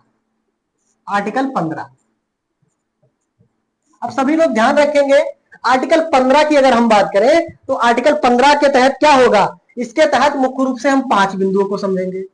आर्टिकल 15(1), आर्टिकल 15(2), 15(3), 15(4), 15(5), 15(5) और 15(6), ठीक है। इन सारे तत्वों को आप जानकारी होनी चाहिए आपको। सर्वप्रथम अगर हम बात करें तो भारतीय संविधान के कौन कौन से? तो 5 आधार। कितने आधारों पे भेद से मना करता है आर्टिकल 15? तो 5 आधार। कौन कौन से? तो धर्म, वंश, जाति, लिंग और जन्म स्थान। धर्म, वंश, जाति, लिंग और जन्म स्थान के आधार पे कोई किसी से किसी भी प्रकार का भेदभाव नहीं किया जाएगा। आर्टिकल कौन सा? तो आर्टिकल 15 में बात की गई है। अब ध्यान रखेंगे, ये जो 15 बात की गई है, इसके आधार पे क्या बात की गई है? तो पहला आपका 15(1) हो जाएगा, और ये सारे जो तथ्य हैं इन आधारों पे भेदभाव को मना किया गया है। कौन सा? तो ये आपका 15(1) हो जाएगा। अब हम देखेंगे 15(2). 15(2) में अगर हम बात करें तो किस चीज का प्रावधान किया गया है? तो प्राइवेट कंपनियों, यानी कि 15(2) में बात की गई है सार्वजनिक स्थान पे भेदभाव से मना की गई है।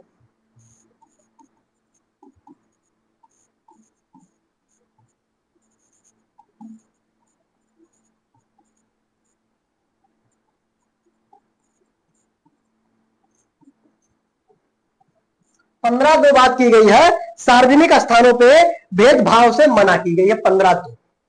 15(1) में इन 5 आधारों पे कहीं भी शिक्षा संस्थान या कहीं पे भी आपको भेदभाव नहीं होगा। सार्वजनिक स्थानों पे भेदभाव की अगर बात की गई है, मना की गई है, तो 15(2) में।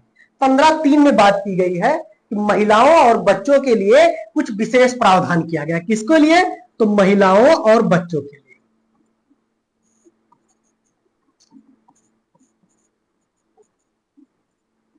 महिलाओं और बच्चों के लिए कुछ विशेष प्रावधान किया गया है। अर्थात 15(1) और 15(2) का क्या है? 15(3) आपका अपवाद हो जाएगा। महिलाओं और बच्चों के लिए क्या?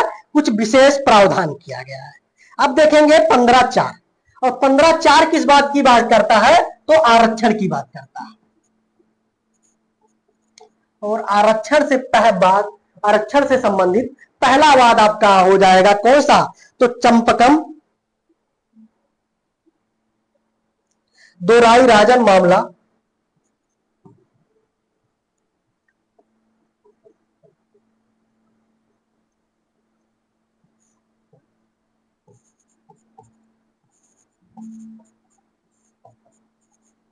उन्नीस सौ 1951।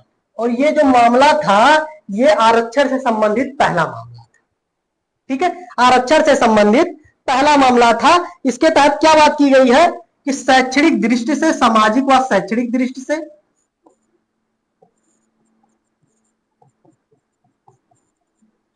वह शैक्षणिक दृष्टि से पिछड़े वर्गों यानी कि ओबीसी, एससी, एसटी के लिए विशेष प्रावधान किया गया। किसमें? तो आपका 15(4) हो जाएगा। 15(5) देखेंगे। 15(5) में बात की गई है, किन चीजों का प्रावधान किया गया है 15(5) में?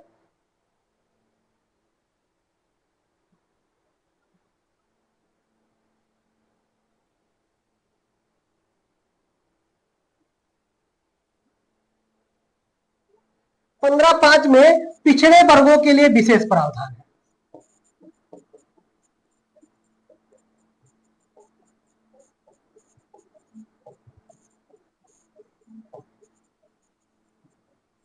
और हाल ही में 15(6) जोड़ा गया। कब जोड़ा गया 15(6)?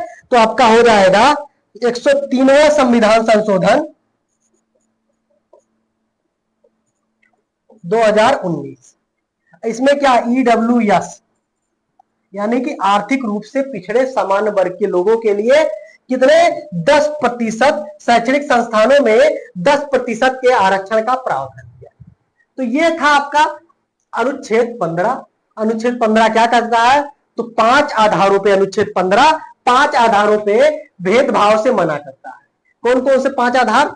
धर्म, मूल वंश, जाति, लिंग व जन्म स्थान के आधार पे किसी से भेदभाव नहीं किया जाएगा। 15(1) में बात की गई। 15(2) में बात की गई है कि इन 5 आधारों पे सार्वजनिक स्थानों जैसे कुआं हो गया, तालाब हो गया, होटल हो गया, यहां पे धर्म, जाति, लिंग, जन्म स्थान, वंश या इनके आधार पे भेदभाव नहीं होगा। कहां पे? तो सार्वजनिक स्थानों पे 15(2) हो जाएगा। फिर आएगा 15(3). 15(3) में बात की गई कि आपके महिलाओं और बच्चों के लिए कुछ विशेष प्रावधान किए जा सकते हैं। जैसे अगर बात करें मातृत्व अवकाश की, अगर महिलाओं की बात आए, मातृत्व अवकाश अर्थात महिलाएं गर्भावस्था के दौरान, वो जब उनकी प्रेगनेंसी के दौरान यानी कि 2 से 3 महीने की उनको छुट्टी लिया जा सकता है इस आधार पर। ठीक है, तो महिलाओं और बच्चों के लिए विशेष प्रावधान हो सकता है। ऐसे ही 15(4) में आरक्षण की बात की गई। और किसके आरक्षण? तो सामाजिक व शैक्षणिक दृष्टि से पिछड़े हुए लोग जो है उनके आरक्षण की, ओबीसी, एसटी और ओबीसी के लिए आरक्षण की बात की गई। शिक्षण संस्थानों में क्या? तो आपके आरक्षण की बात की गई। और आरक्षण से संबंधित पहला मुकदमा आया कब? 1951 में, जिसका नाम है चंपकम दोराई राजन मामला बनाम 1951। चंपकम दोराई राजन मामला 1951 आया। ये ध्यान रखेंगे, ये आरक्षण से संबंधित पहला मुकदमा। ठीक है, तो 15 आपका 4 हो गया। उसके बाद आपने देखा 15(5) में पिछड़े वर्गों के लिए कुछ विशेष प्रावधान किया गया। और 15(6) जो 103वां संविधान संशोधन 2019 में जोड़ा गया। और इसमें बात की गई कि आर्थिक रूप से जनरल कैटेगरी के जो लोग हैं, आर्थिक रूप से पिछड़े हैं, यानी कि EWS जो है, उनके लिए शैक्षणिक संस्थानों में 10% आरक्षण की बात की गई। तो ये था आपका अनुच्छेद 15। अनुच्छेद 14 विधि के समक्ष समता एवं विधियों का समान संरक्षण। अनुच्छेद 15 धर्म, मूल वंश, जाति, लिंग, जन्म स्थान के आधार पे किसी भी तरह का भेदभाव नहीं किया जाएगा, जिसके अंतर्गत कुल टोटल 6 पार्ट है। कौन कौन से? पहला, दूसरा, तीसरा, चौथा, 5वां और 6वां। इन 6 टॉपिक का आपने डिटेल में अध्ययन कर लिया। केवल इसको आप नोट कर लीजिएगा इसमें क्या है। 15(2) में सार्वजनिक स्थानों पर भेदभाव, 15(3) में बच्चों एवं महिलाओं के लिए विशेष प्रावधान, पहला 15(4) में शैक्षणिक और सामाजिक दृष्टि से पिछड़े हुए एससी, एसटी, ओबीसी के लिए विशेष प्रावधान। और 15(5) में क्या है? तो ओबीसी के लिए विशेष प्रावधान। और 15(6) में क्या है? तो ईडब्ल्यूएस के लिए विशेष प्रावधान। बस इतना, बाकी इतना याद रखिएगा। ठीक है, अब हम देखेंगे आर्टिकल 16। तो अभी तक हमने आर्टिकल 15 को एकदम डिटेल में कंप्लीट किया। अब हम देखेंगे आर्टिकल 16। आर्टिकल 16 में किन चीजों का प्रावधान है? तो ध्यान रखेंगे, आर्टिकल 16 लोक नियोजन यानी कि नौकरियों में भेदभाव से मना। और आर्टिकल 16(1) में क्या बात की गई है? आर्टिकल 16 के अंतर्गत भी हम लोग मुख्य रूप से 6 खंडों का अध्ययन करने वाले हैं। 16(1), 16(2), 16(3), 16(4) और 16। 16 में बात की गई है कि लोक नियोजन में भेदभाव से मना करने की बात की गई है, यानी कि सरकारी नौकरियों में सभी लोगों को समान अवसर प्रदान किया जाएगा। 16(1) में अगर बात करें तो राज्य के अधीन किसी भी लोक नियोजन यानी कि नौकरी में सभी लोगों को साथ समान व्यवहार किया जाएगा। 16(1). 16(2) कहा गया। अब 16(2) की अगर हम बात करेंगे तो 15 जब मैं आपको पढ़ा रहा था तो 15 में मैंने 5 आधार बताया। कौन कौन सा? तो मैंने बताया आपको धर्म, वंश, लिंग, जन्म स्थान और जाति, 5 आधार बताया था। इसमें 16 में 2 आधार और जोड़ेंगे। कौन कौन सा? तो पहला आपका वंशक्रम जुड़ जाएगा और निवास स्थान, यानी कि आर्टिकल 16 7 आधारों पे भेदभाव से मना करता है। और ये प्रावधान कहां है? तो आर्टिकल 16 के 2 में प्रावधान है। अब हम देखेंगे आर्टिकल 16(3). आर्टिकल 16(3) कहता है कि ये जो 7 आधार दिए गए थे, इसमें से एक आधार को पकड़ता है। और कौन सा? निवास स्थान। आर्टिकल 16(3) कहता है कि निवास स्थान से संबंधित अगर राज्य चाहे तो विधि या कानून बनाकर निवास स्थान से संबंधित शर्तें लागू कर सकता है, अर्थात निवास स्थान के आधार पे भेदभाव कर सकता है। ऐसा किसमें कहा गया? तो आर्टिकल 16(3).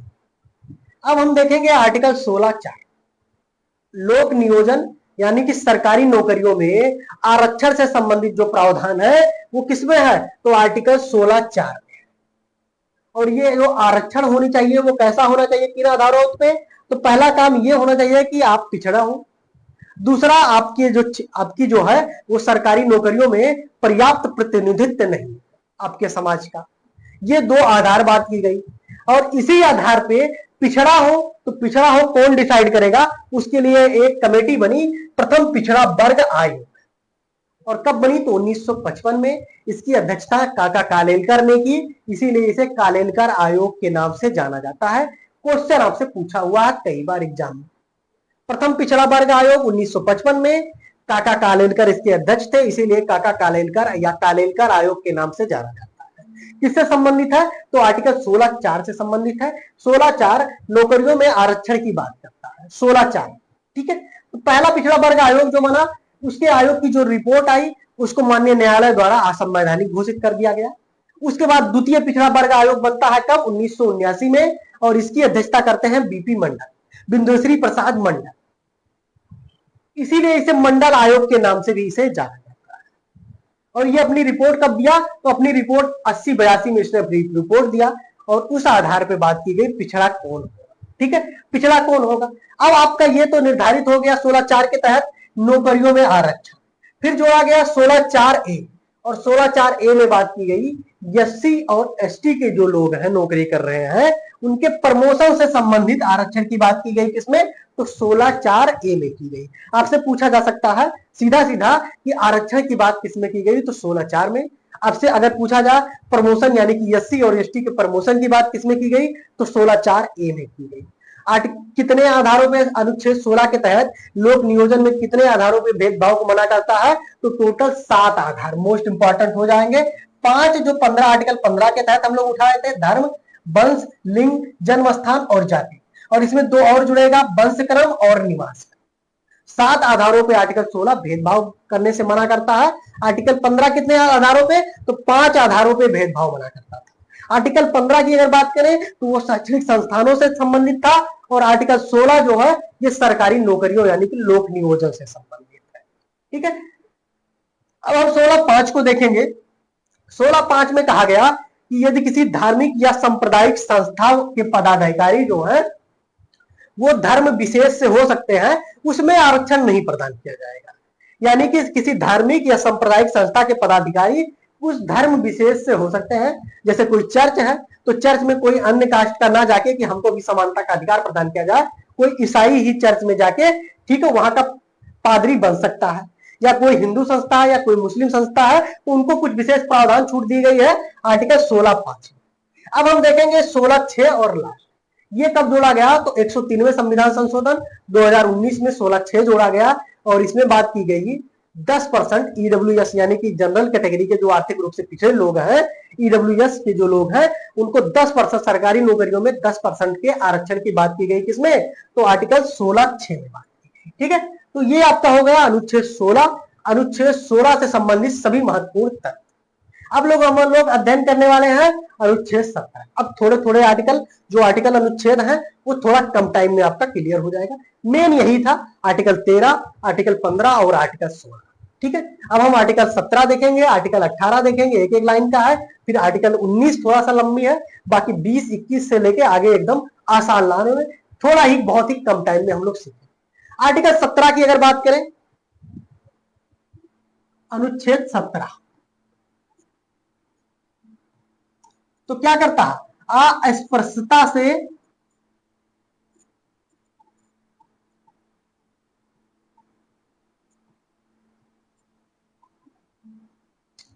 का अंत यानी कि छुआछूत की बात करता है, और इससे संबंधित कुछ मुख्य तथ्य हो जाएंगे। पहला अगर हम बात करें आर्टिकल 17 से संबंधित कौन कौन से हो जाएंगे, तो पहला हो जाएगा 1955 में पारित अस्पृश्यता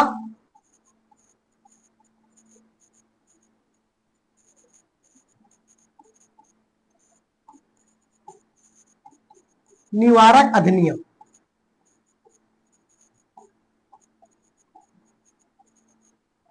निवारक अधिनियम 1955 में पारित हुआ और यही आगे चलकर क्या हो जाता है, सिविल अधिकार संरक्षण अधिनियम 1976 में क्या हो जाता है ये, तो सिविल अधिकार संरक्षण अधिनियम हो जाता है।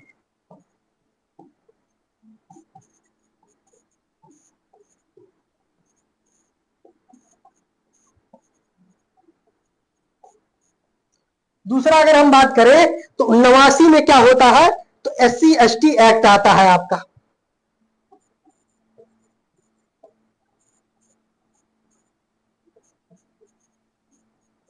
किसके लिए, तो अस्पृश्यता के अंत से संबंधित। उसके बाद आपका हो जाएगा अनुच्छेद 18। इसमें इतना ही क्वेश्चन पूछा जाता है, इससे बाहर नहीं पूछा जाता है। अनुच्छेद 18 की अगर हम बात करें तो इसमें किसका प्रावधान है, तो उपाधियों के अंत की बात की गई है अनुच्छेद 18।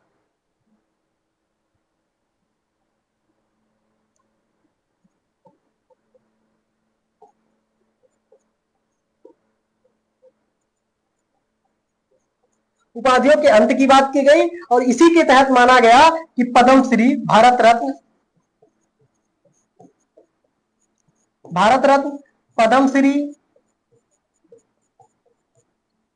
पद्म भूषण,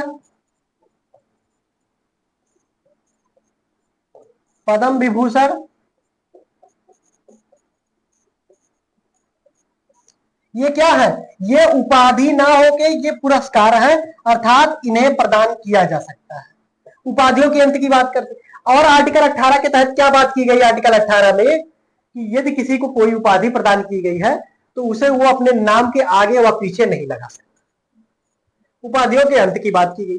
तो ये आपका हो गया आर्टिकल 17 और आर्टिकल 18। आर्टिकल 17 और 18 से इतना ही पूछता है। अब हम लोग आर्टिकल 19 पढ़ेंगे। भारतीय संविधान में मूल अधिकारों के सेकंड प्रकार के अंतर्गत अगर बात करें तो स्वतंत्रता का अधिकार बात की गई। टोटल कितने प्रकार है, तो टोटल वर्तमान में 6 प्रकार है, पहले 7 प्रकार था।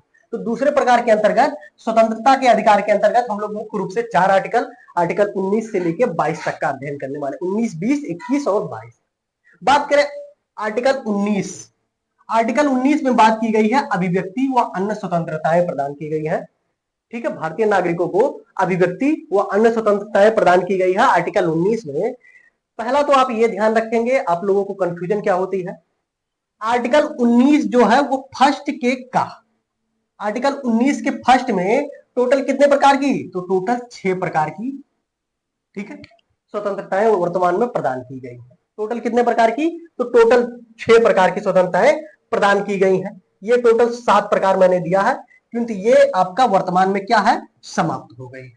वर्तमान की स्थिति क्या है, आर्टिकल 19 के तहत पहला क्वेश्चन आपका बनता है, आर्टिकल 19 के तहत टोटल कितने प्रकार की स्वतंत्रताएं प्रदान की गई है, तो 6 प्रकार की। वर्तमान की स्थिति, पहले क्या था, तो पहले 7 था। अगर पूछे मूल संविधान में कितना, तो मूल संविधान में 7 प्रकार के, वर्तमान में केवल 6 प्रकार की स्वतंत्रताएं प्रदान की गई। और ये कहा, तो आर्टिकल 19 के फर्स्ट में, 19 के फर्स्ट पहले, 19 पहले और 19 पहले का पहले का खा, पहले का गा, ये नहीं होता। जैसे पहले का देखिए, 19 पहले का खा हो गया, पहले का का हो गया, पहले का गा हो गया। आप लोग क्या करते हैं, ऐसे कर देते हैं, आपको विकल्प बताने के लिए देता है, 19 फर्स्ट, 19 सेकंड, फिर आपका 19 थर्ड आ जाता है। तो ध्यान रखिए 19 ये आपका सेकंड और थर्ड नहीं है, 19 पहले के अंतर्गत आपको 6 प्रकार की स्वतंत्रताएं प्रदान की गई है। 19 पहले का, फिर आपका 19 पहले का खा आएगा, 19 2, 19 3, 19 4, 19 5, 19 6 में क्या है, ये अलग प्रावधान किया गया है। ये मूल अधिकारों पे जो इन सब पे प्रतिबंध लगे हैं या किन किन विचारों को ध्यान में रख के ये अधिकार प्रदान किए गए हैं, उनकी बात की गई है। लेकिन मुख्य रूप से जो आपको स्वतंत्रताएं प्रदान की गई है वो 19 फर्स्ट का यानी कि ए में की गई है, भाषण योग अभिव्यक्ति की स्वतंत्रता, यानी कि आप भाषण दे सकते हैं और आपके बोलने की स्वतंत्रता जो हो किसमें, तो 19 फर्स्ट का में। दूसरी अगर बात करें 19 फर्स्ट खा में, तो सम्मेलन करने का अधिकार प्रदान किया गया आपको। ठीक है, आप बोलेंगे या भाषण देंगे तो कहां, तो किसी सम्मेलन में भाषण देंगे, भाषण दिए। अब आपको लोगों की याद करने का देखिए ट्रिक भी ये आपका हो जाएगा, एक क्रम से अगर याद करेंगे। पहला क्या, आपने क्या, भाषण या अभिव्यक्ति यानी कि कहीं भरे मंच पे आपने भाषण दिया, भाषण दिया तो उसके बाद वो कहां हो जाएगा, सम्मेलन का अधिकार। जब भाषण दिए तो आप जाहिर सी बात किसी सम्मेलन में भाषण दिए होंगे। अब भाषण के लोगों को पसंद आया तो एक संघ या सहकारी समिति बना सकते हैं, कुछ लोग आपसे जुड़ेंगे तो उससे एक संघ का निर्माण कर सकते हैं। अब मान के चलिए निर्माण कर लिए तो उसके बाद क्या करेंगे, आप घूमने के लिए बात करें तो 19 फर्स्ट घ में बात की गई है संचरण, यानी कि कहीं भी घूमने या आने जाने का अधिकार प्रदान किया गया। किसमें, तो 19 फर्स्ट घ में, यानी कि डी में। ठीक है, ये ABCD भी लिखा जा सकता है, तो डी में प्रदान किया गया। 19 फर्स्ट अंगा में बात की गई है निवास, कहीं आप घूमने गए तो वहां आप क्या कर सकते हैं, रहने का अधिकार। कहीं भी आप घूमने गए तो वहां आप रह सकते हैं, उस तरह हो गया निवास का अधिकार उसके आगे क्रम में।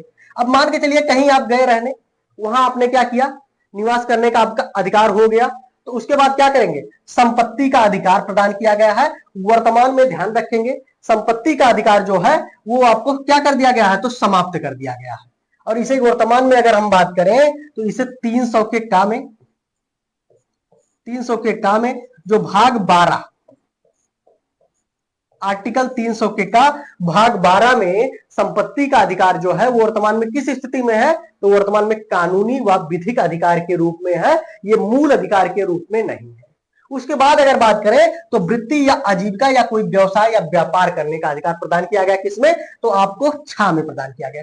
अब ध्यान रखेंगे संपत्ति का अधिकार किसमें था, जिसे हटा के या समाप्त करके मूल अधिकार से कानूनी अधिकार कर दिया गया। तो याद करने का ट्रिक ध्यान रखेंगे, यफ है। ठीक है, ये चा जो आता है वो यफ में आता है, 19 फर्स्ट यफ, और एफ माने होता है फेल हो गया, यानी कि समाप्त हो गया, आपको याद हो सकता है। ठीक है, पहला आप याद रखेंगे क्या करना है, भाषण या अभिव्यक्ति। अब आपने भाषण दिया तो किसी सम्मेलन इकट्ठा करेंगे तब भाषण देंगे, तो बी में आपका सम्मेलन हो जाएगा।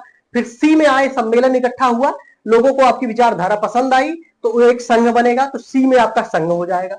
अब संघ बन गया तो कहीं आप घूमने जाएंगे, कहीं और भाषण देने जाएंगे, तो आपका क्या हो जाएगा, तो डी में आपका क्या हो जाएगा, संचरण हो जाएगा। डी में कहीं और घूमने गए, कहीं और घूमने गए, अब वहां पे क्या हुआ, वहां पे कोई चीज जगह पसंद आई तो वहां आप रुके, यानी कि निवास करे, तो वो आपका क्या हो जाएगा, ई हो जाएगा। ई से आपने क्या किया, निवास किया। अब आपने कहीं पे निवास किया तो वहां पे क्या करेंगे, कोई आजीविका का साधन ढूंढेंगे, यानी कि वृत्ति या व्यवसाय। ठीक है, तो ये आपका क्या हो जाएगा, तो जी आपका हो जाएगा। और एफ जो है वर्तमान में संपत्ति का जो अधिकार है वो समाप्त हो गया है, और इसे कहां जोड़ा गया है, तो आपका 300 के का में विधिक अधिकार या इसे कानूनी अधिकार के रूप में वर्तमान में या स्थित है, संपत्ति का अधिकार, मूल अधिकार ना। ठीक है, तो आपने देखा 19 फर्स्ट के अंतर्गत टोटल 6 प्रकार के मूल अधिकारों की बात की गई है, किंतु 19 सेकंड में क्या किया गया है, इन मूल अधिकारों पे युक्ति युक्ति प्रतिबंध की बात की गई है। जैसे आपको मान के चलिए कि आपको संचरण का अधिकार दिया गया है, अब इस पे कौन सा युक्ति युक्ति प्रतिबंध लग सकता है, तो युक्ति युक्ति प्रतिबंध ये लग सकता है कि आप संचरण कर सकते हैं किंतु कुछ जगहों पे संचरण नहीं कर सकते। ठीक है, वहां पे आपको रोका जा सकते हैं, कोई प्रतिबंधित क्षेत्र जैसे आर्मी एरिया हो गया, वहां पे कोई जनजातीय क्षेत्र हो गया। ठीक है, जो जनजाति आप एक दूसरे से, यानी कि मानो शहरी मानव से कटा हुआ कोई जनजाति क्षेत्र है, तो वहां आप संचरण नहीं कर सकते, रोक लग सकती है। ऐसे ही निवास करने का अधिकार, सब जगह निवास करने, उस पर भी आपका युक्ति युक्ति प्रतिबंध लग सकता है। आजीविका और व्यवसाय या व्यापार करने का अधिकार, अब कह दीजिए आप कि हमको गांजा की खेती करनी है, तो आपको करने दिया जाएगा, तो इसलिए नहीं करने दिया जाएगा क्योंकि इस पे भी युक्ति युक्ति प्रतिबंध लग सकता है, जिससे सदाचार या व्यवस्था प्रभावित ना हो। दूसरा, सम्मेलन करने का, सम्मेलन भी आपको करने का अधिकार प्रदान किया गया है, किंतु ऐसा सम्मेलन नहीं हो जिससे लोक व्यवस्था प्रभावित हो, कि आप सड़क पे सम्मेलन कर रहे हैं और गाड़ियों को नहीं आने जाने दे रहे हैं, तो उस तरह का सम्मेलन नहीं हो सकता, उसी पे युक्ति युक्ति प्रतिबंध लगता है। ऐसे भाषण या अभिव्यक्ति, अब भाषण आप दे रहे हैं पर किसी को भाषण के तहत किसी को इतना बुरा नहीं बोल सकते कि सामने वाले को बुरा लगे, ठीक, या किसी को कुछ भी नहीं बोल सकते जिससे भारत की व्यवस्था बदले, प्रशासनिक व्यवस्था बदले, तो उस पर भी युक्ति युक्ति प्रतिबंध। तो टोटल अगर बात करें तो 19 फर्स्ट के अंतर्गत टोटल 6 प्रकार के प्रतिबंध लगाए हैं। जैसे 19 फर्स्ट का हो गया तो इस पे प्रतिबंध लगाया गया कौन सा, तो 19 के सेकंड में इसके युक्ति युक्ति प्रतिबंध लगाया गया है। ऐसे 19 थर्ड में इस पे युक्ति युक्ति प्रतिबंध लगाया गया है। 19 फोर्थ में इस पे युक्ति युक्ति प्रतिबंध लगाया गया है। 19 के फर्स्ट 5 में इस पे युक्ति युक्ति प्रतिबंध लगाया गया। ठीक है, आपसे क्वेश्चन यहीं से पूछा जाता है, प्रतिबंध का कि युक्ति युक्ति प्रतिबंध का क्या अर्थ था, आपको थोड़ा सा आइडिया लग गया होगा। ठीक है, अब हम नेक्स्ट देखेंगे कुछ अनुच्छेद, हमारा हो जाएगा 20। अनुच्छेद 20 में बात की गई है अपराधों के लिए दोष सिद्धि के संबंध में संरक्षण। अगर किसी को आर्टिकल 20 नहीं याद आ रहा है तो दो सिद्धि शब्द को दो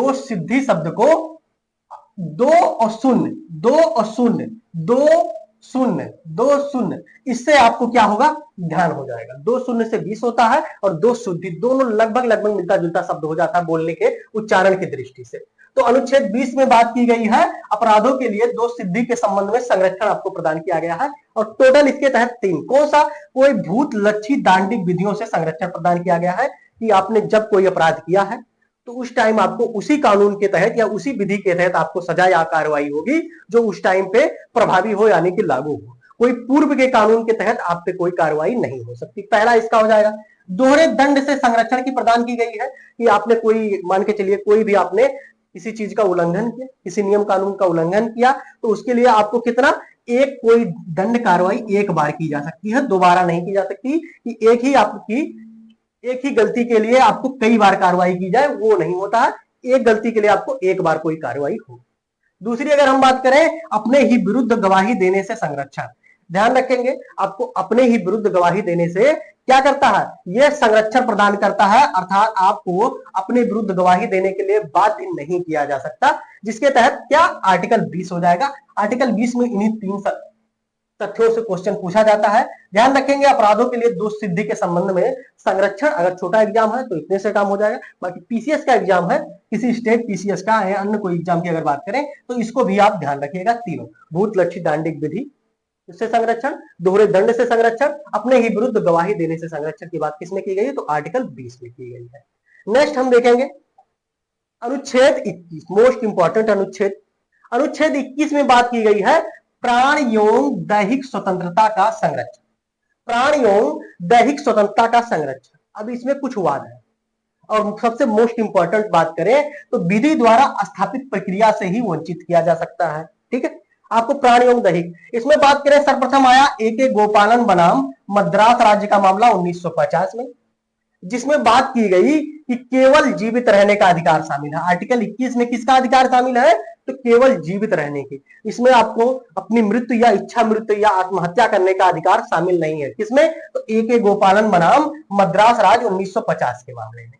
उसके बाद आपका आता है मेनका गांधी बनाम भारत संघ का मामला 1978 में, और इसको थोड़ा सा क्या किया गया, आर्टिकल 21 को बहुत ही विस्तार पूर्वक इसका उल्लेख किया गया। इसको क्या किया गया, कहा गया जीने के अधिकार में सिर्फ जीने का अधिकार शामिल नहीं है। किस प्रकार जीने का अधिकार शामिल है, पहला काम गरिमापूर्ण जीवन जीने का अधिकार आपका अधिकार है। दूसरा गोपनीयता का अधिकार आर्टिकल 21 में शामिल किया गया। रोजी रोटी का अधिकार हो जाएगा, स्वच्छ पर्यावरण का अधिकार और निजता का अधिकार, यह सारे अधिकार आपके आर्टिकल 21 में शामिल है। अर्थात जीवन जीने के अधिकार के तहत आपको गरिमापूर्ण जीवन जीने का अधिकार भी आपको शामिल है। केवल जीने का अधिकार, जीवन जीने का अधिकार शामिल नहीं है। और ऐसा कब, तो मेनका गांधी बनाम भारत संघ 1978 के मामले में आया। मोस्ट इंपॉर्टेंट हो जाएगा मेनका गांधी के 1978 में। इसमें क्या हुआ, तो आर्टिकल 19 को एक विस्तृत व्याख्या प्रदान की गई कि जीने के अधिकार में सिर्फ आपको कैसा, तो सिर्फ आपको जीने का अधिकार नहीं, आपको गरिमापूर्ण जीवन जीने का अधिकार है। दूसरा आपकी गोपनीयता या निजता का अधिकार है, स्वच्छ पर्यावरण का अधिकार है आपका। ठीक है, तो ये बात की गई मेनका गांधी में। उसके बाद आर्टिकल 21 के तहत कुछ और वाद आते हैं, कौन सा, तो पी रति नाम बनाम भारत संघ 1994 का मामला। और इसमें क्या कहा गया कि आपको जीवन जीने के अधिकार में आपको आत्महत्या करने का अधिकार भी शामिल है। ठीक है, आपकी जिंदगी है, आप उसे क्या कर सकते हैं, समाप्त कर सकते हैं। ऐसा मामला किसमें आया, तो पी रतिनाथ बनाम भारत संघ 1994 के केस में आया। उसके बाद दोबारा आता है ज्ञान कौर बनाम पंजाब राज्य 1996। मोस्ट इंपॉर्टेंट, ज्ञान शब्द है तो कुछ विस्तृत बात की गई होगी ज्ञान से संबंधित। ठीक है, तो इसमें क्या बात की गई, इसमें कहा गया कि आत्महत्या के अधिकार को मूल अधिकार नहीं माना गया, जो कब में माना गया, तो पी रतिनाम बनाम 94 भारत संघ के वाद में माना गया कि आपके जीवन के अधिकार के तहत आपको आत्महत्या करने का अधिकार भी शामिल है। किंतु उसमें क्या किया गया, ज्ञान कौर बनाम पंजाब राज्य 1996 के मामले में बात की गई कि जीवन जीने के अधिकार के तहत आपको आत्महत्या का अधिकार आप में शामिल नहीं है। अर्थात इसमें किस पे जोर दिया गया, तो जीवन जीने पे जोर दिया गया। जीवन जीने पर जोर दिया गया, किसमें? तो ज्ञान कौर बनाम पंजाब राज्य, 1996। ठीक है, ये हो गया आपका। ध्यान रखेंगे आर्टिकल 21 के तहत आपका क्वेश्चन क्या पूछता है। ऐसे देखिए बहुत सारे एग्जाम में तो आपको सीधे पूछ लेगा प्राण योग दैहिक स्वतंत्रता के अधिकार, आर्टिकल 21 सीधा आपने कर दिया, लेकिन कहीं कहीं आपसे पूछता है निजता का अधिकार किसमें शामिल है। ठीक है, अगर आपने सीधा ये एक लाइन पढ़ा है तो आपका ये क्वेश्चन नहीं बनेगा। निजता का अधिकार किसमें शामिल है, तो आपका हो जाएगा आर्टिकल 21। गोपनीयता का अधिकार किसमें शामिल है, ये भी पूछा गया है, तो आर्टिकल 21। स्वच्छ पर्यावरण पूछ लिया था, ठीक है, और ज्यादातर लोग गलती कर दिए थे। स्वच्छ पर्यावरण का अधिकार किसमें शामिल है, तो आपका आर्टिकल 21। और हाल ही में एक और जोड़ा गया, अपने पसंद का जीवन साथी चुनने का अधिकार।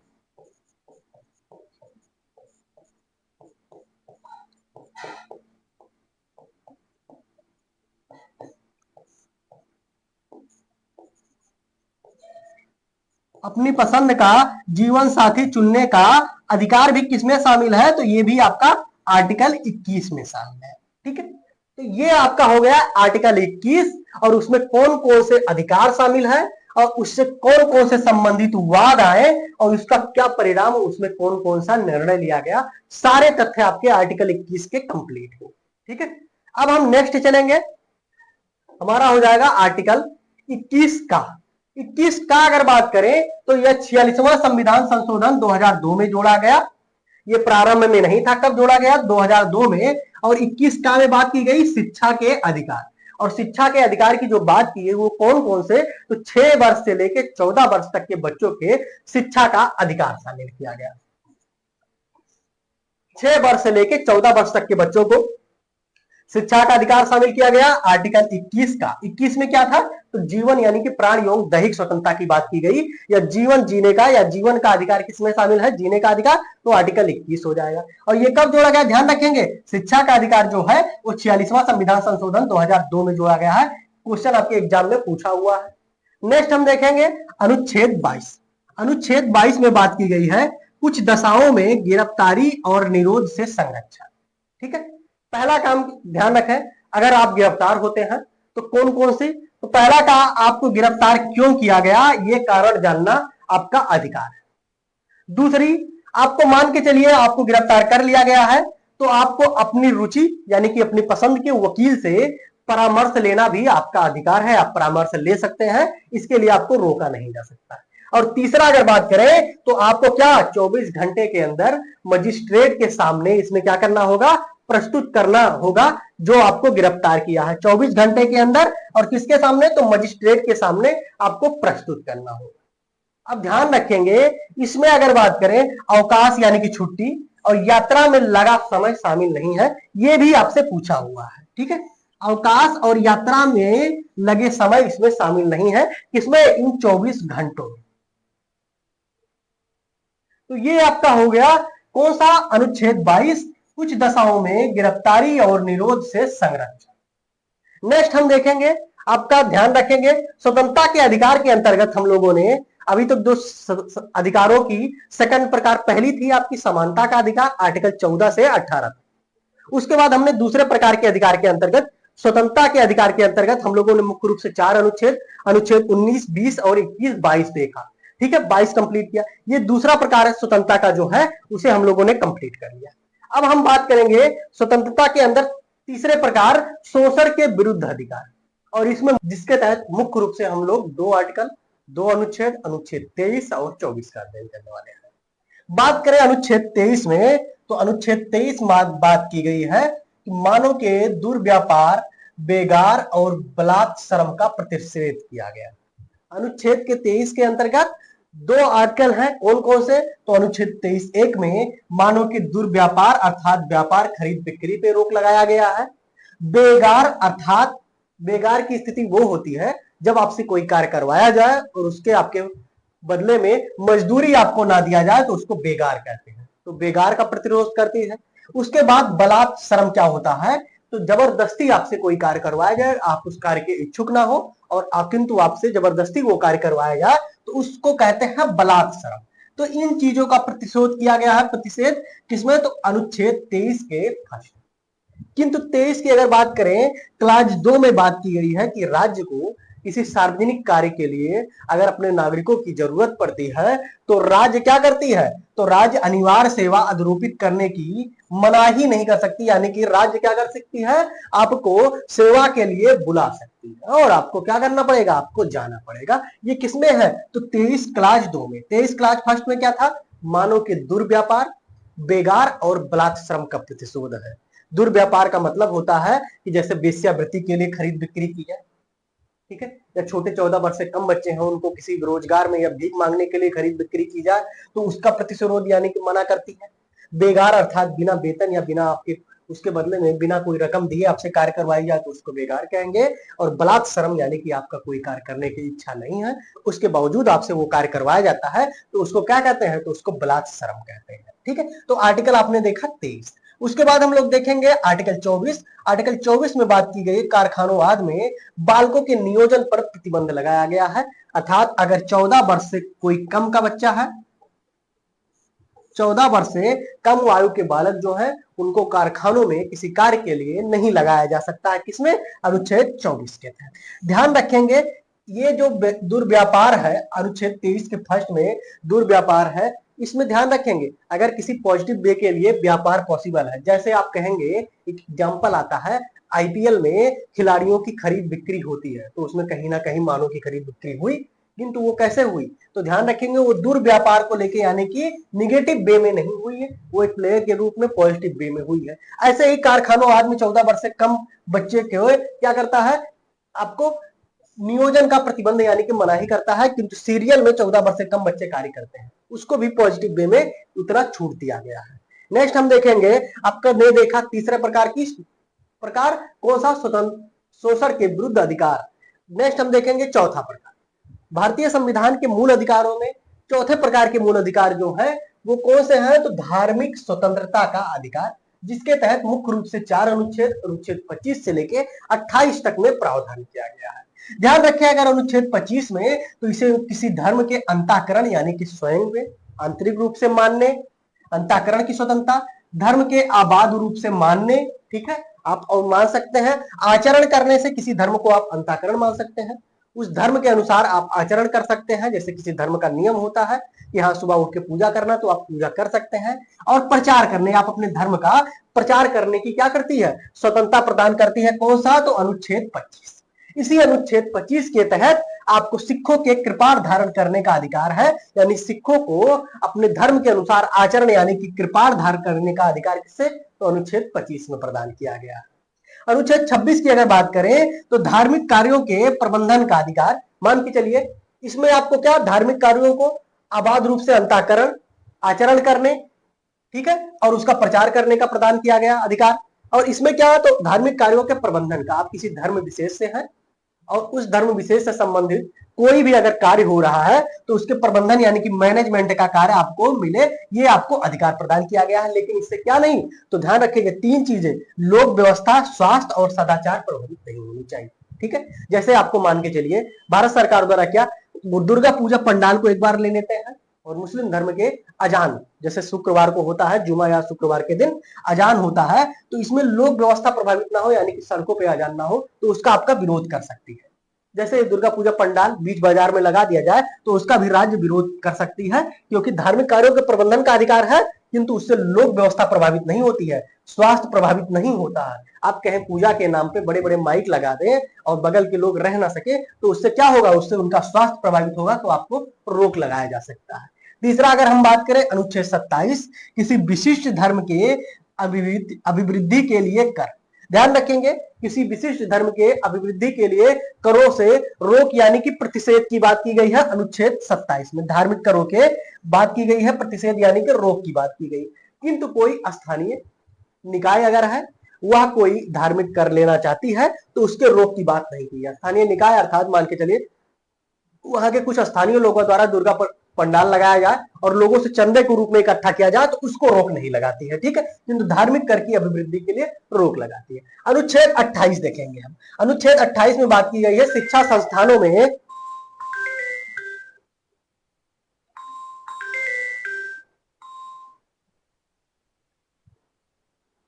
अनुच्छेद 28 में बात की गई है शिक्षण संस्थानों में धार्मिक शिक्षा व धार्मिक उपासना में उपस्थिति होने की स्वतंत्रता। ध्यान रखेंगे, शिक्षा संस्थानों में किसी अन्य धर्म से कोई स्टूडेंट या बच्चा आता है तो उसको धार्मिक उपासना में उपस्थिति होने से स्वतंत्रता, यानी कि वो उसमें शामिल हो सकता है या नहीं शामिल हो सकता है, उसे स्वतंत्रता प्रदान की गई है। ध्यान रखेंगे, शिक्षा संस्थान मुख्य रूप से अगर हम बात करें तो 3 प्रकार के हैं। यदि कोई राज्य निधि से पोषित शिक्षा संस्थान है तो उसमें कोई भी प्रकार की धार्मिक शिक्षा नहीं प्रदान किया जाएगा। राज्य द्वारा प्रशासित और किसी विन्यास द्वारा अगर वो गठित है तो उसमें धार्मिक शिक्षा प्रदान की जा सकती है और शिक्षा के लिए बाध्य भी किया जा सकता है। और राज्य द्वारा मान्यता प्राप्त या राज्य निधि द्वारा सहायता प्राप्त अगर कोई शिक्षण संस्थान है तो उसमें क्या, उसमें उस स्टूडेंट या उसके माँ बाप से पूछ के या उस स्टूडेंट के डिमांड पे बात हो सकती है कि उसमें कोई शिक्षा प्रदान की जा सकती है या नहीं, अर्थात बाध्य नहीं किया जा सकता। उसे मानना होगा तो मानेगा, नहीं मानना होगा तो नहीं मानेगा। किंतु राज्य द्वारा निधि से अगर कोई पोषित है तो उसमें कोई धार्मिक शिक्षा का प्रावधान नहीं किया गया है, कोई धार्मिक शिक्षा नहीं दी जाएगी। तो ये था हमारा मूल अधिकार के अंतर्गत कौन सा प्रकार, चौथे प्रकार, जिसमें धार्मिक स्वतंत्रता का प्रावधान किया गया। मुख्य रूप से 4 अनुच्छेद है, अनुच्छेद 25, 26, 27 और 28। इससे संबंधित एक मामला आता है स्टैनिस्लास। कौन सा मामला आ जाता है तो आपका फादर स्टैनिस्लास बनाम मध्य प्रदेश। ध्यान रखेंगे, फादर स्टैनिस्लास बनाम मध्य प्रदेश। और ये कब आता है तो ये आपका आ जाता है 1977 में। ध्यान रखेंगे, आप इसको ध्यान रखिएगा, ये इंपॉर्टेंट है आपके लिए। इंपॉर्टेंट क्यों है? फादर स्टैनिस्लास बनाम एमपी यानी कि मध्य प्रदेश राज्य 1977 में एक मामला आता है जिसमें कहा गया है कि धर्म के यानी कि अंतःकरण की स्वतंत्रता, धर्म के अबाध रूप से मानने, आचरण करने और प्रचार करने की स्वतंत्रता में कौन सा स्वतंत्रता शामिल नहीं है तो धर्म परिवर्तन का। आप किसी से धर्म परिवर्तन नहीं करवा सकते, धर्म का प्रचार कर सकते हैं किंतु धर्म परिवर्तन करने का अधिकार इसमें शामिल नहीं है। और ये मामला कब आया तो फादर स्टैनिस्लास बनाम मध्य प्रदेश राज्य 1977 में। मोस्ट इंपॉर्टेंट है, 2-3 बार एग्जाम में पूछा हुआ है, ठीक है। बाकी इससे ज्यादा आपके इस टॉपिक से एग्जाम में क्वेश्चन नहीं पूछ सकता। नेक्स्ट हम देखेंगे 5वें प्रकार के अधिकार। 5वें प्रकार के अधिकारों की अगर बात करें, मूल अधिकारों की, तो वो कौन सी हो जाएगी तो संस्कृति व शिक्षा संबंधी अधिकार, जिसके अंतर्गत मुख्य रूप से 2 अनुच्छेद है, अनुच्छेद 29 और 30। अनुच्छेद 29 की अगर बात करें तो अल्पसंख्यक वर्गों के हितों के संरक्षण की बात की गई है। और इसी अनुच्छेद की मुख्य विशेषता क्या है, एक अनेकता में एकता के सिद्धांत का, ठीक है। ये क्या करती है, अनेकता में एकता के सिद्धांत का विचार प्रकट करती है। कौन सा अनुच्छेद, अनुच्छेद 29, अल्पसंख्यक वर्गों से। ध्यान रखेंगे, ये दोनों अनुच्छेद जो है वो किससे संबंधित है, अल्पसंख्यक वर्गों से। पहला तो आपसे इस तरह क्वेश्चन पूछा जाता है कि भारतीय संविधान का कौन सा अनुच्छेद या कौन सा मूल अधिकार अल्पसंख्यक वर्ग से संबंधित है तो अनुच्छेद 29 और 30। दूसरा पूछता है भारतीय संविधान के किस अनुच्छेद के तहत अल्पसंख्यक वर्ग को शिक्षा संस्थान स्थापित करने और प्रशासन या अल्पसंख्यक वर्ग का अधिकार दिया गया है तो अनुच्छेद 30 में। अनुच्छेद 30 के तहत अल्पसंख्यक वर्ग को अपनी रुचि के अनुसार शिक्षण संस्थान स्थापित करने का अधिकार प्रदान किया गया है, उसके प्रशासन का अधिकार और उसके अल्पसंख्यक वर्गों को अधिकार प्रदान किया गया है। नेक्स्ट हम देखेंगे अनुच्छेद 31। ये आपका ध्यान रखेंगे 5वें प्रकार के मूल अधिकारों के अंतर्गत मुख्य रूप से 2 आर्टिकल अनुच्छेद 29 और 30 था। अनुच्छेद 31 जो है ये मूल अधिकारों के 5वें प्रकार में नहीं है, ना तो 6वें में है। वर्तमान में क्या है, वर्तमान में इसे डिलीट कर दिया गया है। क्यों तो ये अनुच्छेद जो 31 था ये संपत्ति का अनिवार्य अर्जन यानी कि संपत्ति के अधिकार से संबंधित था, जिसे वर्तमान में क्या कर दिया गया, 44वें संविधान संशोधन 1978 के द्वारा संपत्ति के मूल अधिकार को क्या कर दिया गया है, समाप्त कर दिया गया। ये मूल अधिकार ना होके कौन सा अधिकार हो गए तो कानूनी व विधिक अधिकार हो गए। ध्यान रखेंगे, ये शब्द पूछ लेता है, कानूनी व विधिक अधिकार हो गए। आपसे दोनों विकल्प में दे देगा और बोलेगा विकल्प में तो उसमें आप चूज कीजिएगा इसमें से एक से अधिक। अगर दोनों विकल्प में है या तो कानूनी देगा तो कानूनी, कभी कभी कानूनी ना देके विधिक दे देता है आपको फंसाने के लिए, तो विधिक चूज कीजिएगा। दोनों जानते रहिए आप। 44वें संविधान संशोधन 1978 के द्वारा संपत्ति के अधिकार को क्या किया गया, मूल अधिकारों की श्रेणी से हटा के कानूनी व विधिक अधिकार किया गया। और कहां ले जाके रखा गया तो भारतीय संविधान के भाग 12 में, भारतीय संविधान के 12वें भाग 12 में। और अनुच्छेद आपसे अगर पूछे तो 300 के कानून, दोनों पूछा गया। क्वेश्चन है, ये भी पूछा गया है, ये भी पूछा गया है, ये भी पूछा गया है, ये भी पूछा गया, एक नहीं 4-4 5-5 बार पूछा गया है। तो मोस्ट इंपॉर्टेंट हो जाएगा कि संविधान संशोधन के तहत हटाया गया 44वें संविधान संशोधन 1978 में हटाया गया संपत्ति के मूल अधिकार को। वर्तमान में संपत्ति का मूल अधिकार जो है वो कौन से प्रकार के अधिकार है, तो वर्तमान में मूल अधिकार ना होकर कानूनी व विधिक अधिकार है। कहां पे उसका उल्लेख है, तो भारतीय संविधान के भाग 12 में, और अनुच्छेद की अगर बात करें तो अनुच्छेद 300 के का में ऐड किया गया है। ठीक है, तो ये हमारा हो गया 5वें प्रकार के मूल अधिकार, जिसमें संपत्ति यानी कि संस्कृति व शिक्षा संबंधी मूल अधिकारों को हमने देखा। ठीक है, उसके बाद अनुच्छेद 31 देखा। अब हम देखेंगे 6वें प्रकार के मूल अधिकार, अनुच्छेद 32। ध्यान रखेंगे संवैधानिक उपचारों का अधिकार। 6वां प्रकार जो है वो संवैधानिक उपचारों का अधिकार, और इसका प्रावधान किसमें किया गया, एकमात्र अनुच्छेद 32।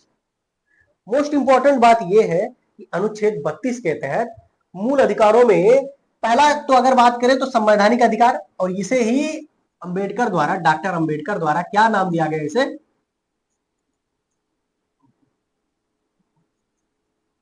भारतीय संविधान की आत्मा कहा। इसको तो अनुच्छेद 32 को। पहला तो आप ये ध्यान रखिएगा, भारतीय संविधान की आत्मा डॉक्टर अंबेडकर द्वारा कहा गया अनुच्छेद 32 को।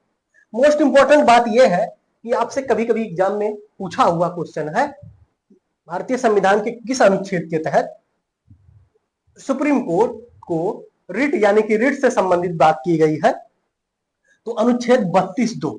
अगर 32(2) नहीं दिया हुआ है तो आप 32 चूज किए बिंदास, वो सही है।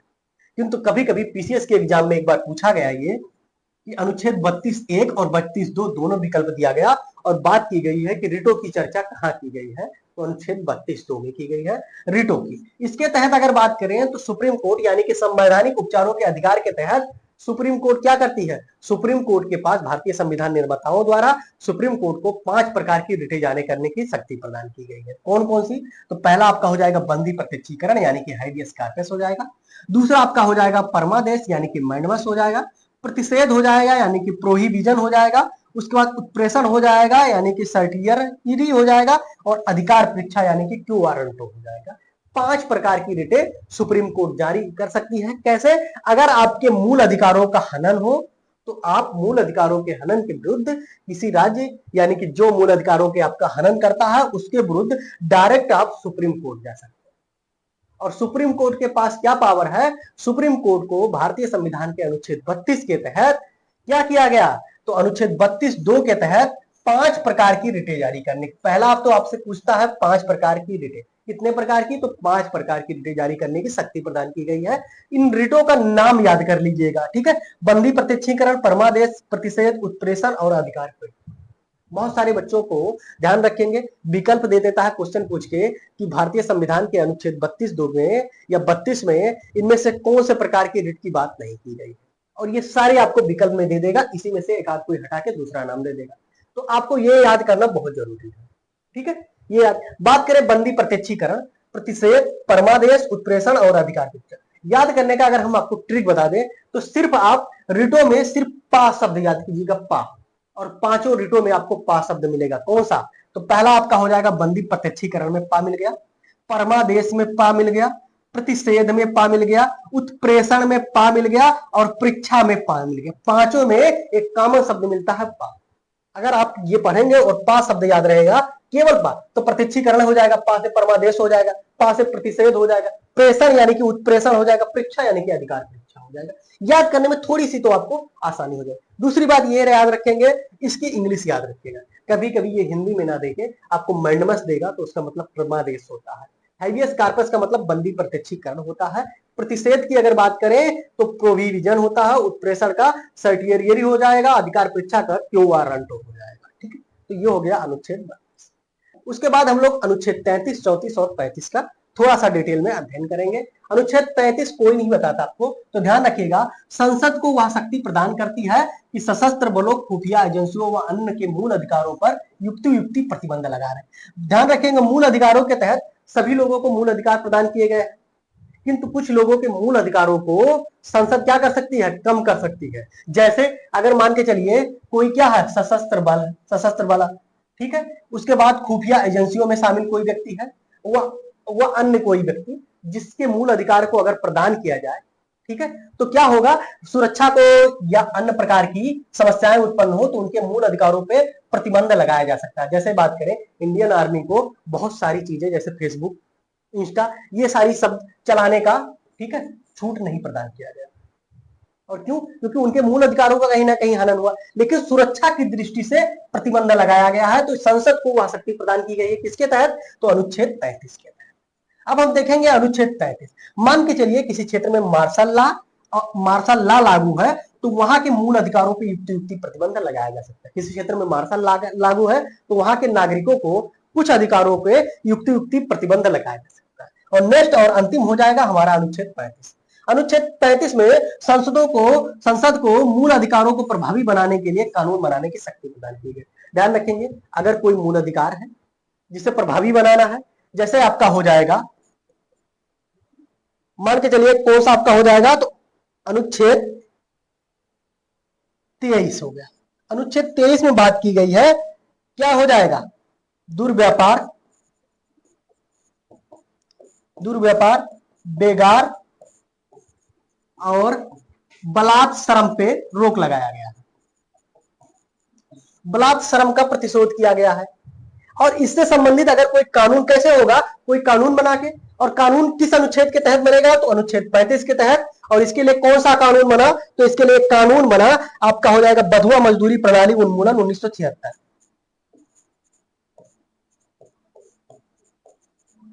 बधुआ मजदूरी उन्मूलन 1976। और किस आर्टिकल के तहत बनाया गया संसद द्वारा, तो अनुच्छेद 35 के तहत। यानी कि मूल अधिकारों को प्रभावी बनाने के लिए किसमें, अनुच्छेद 35 में किसको शक्ति प्रदान की गई है, तो संसद को प्रदान की गई। तो ये था हमारा मूल अधिकारों की क्लास। मूल अधिकारों की अगर बात करें तो टोटल 7 प्रकार के मूल अधिकार प्रारंभ में थे, किंतु संपत्ति के मूल अधिकार को मूल अधिकार की श्रेणी से हटा के उसे कानूनी व विधिक अधिकार के रूप में रख दिया गया है। वर्तमान में मूल अधिकारों के कितने प्रकार हैं, तो टोटल 6 प्रकार हैं। उन 6 प्रकार का हम लोगों ने डिटेल में अध्ययन किया, एक एक अनुच्छेद का हम लोगों ने डिटेल में अध्ययन किया। तो आप सभी लोग बताइएगा ये क्लास कैसी लगी, ठीक है। अगर ये क्लास आप सभी लोगों को पसंद आई हो तो वीडियो को लाइक कीजिएगा, चैनल को सब्सक्राइब जरूर कीजिएगा। मिलते हैं नेक्स्ट क्लास में आपको। पहला तो हम लोग देखेंगे मूल अधिकारों से संबंधित जो most MCQ previous year question है उनको। उसके बाद हम लोग आएंगे अगले टॉपिक में, कौन, राज्य के नीति निर्देशक। उसके बाद मूल कर्तव्यों का अध्ययन करेंगे हम लोग, ठीक है। चलते हैं, सभी लोगों को धन्यवाद।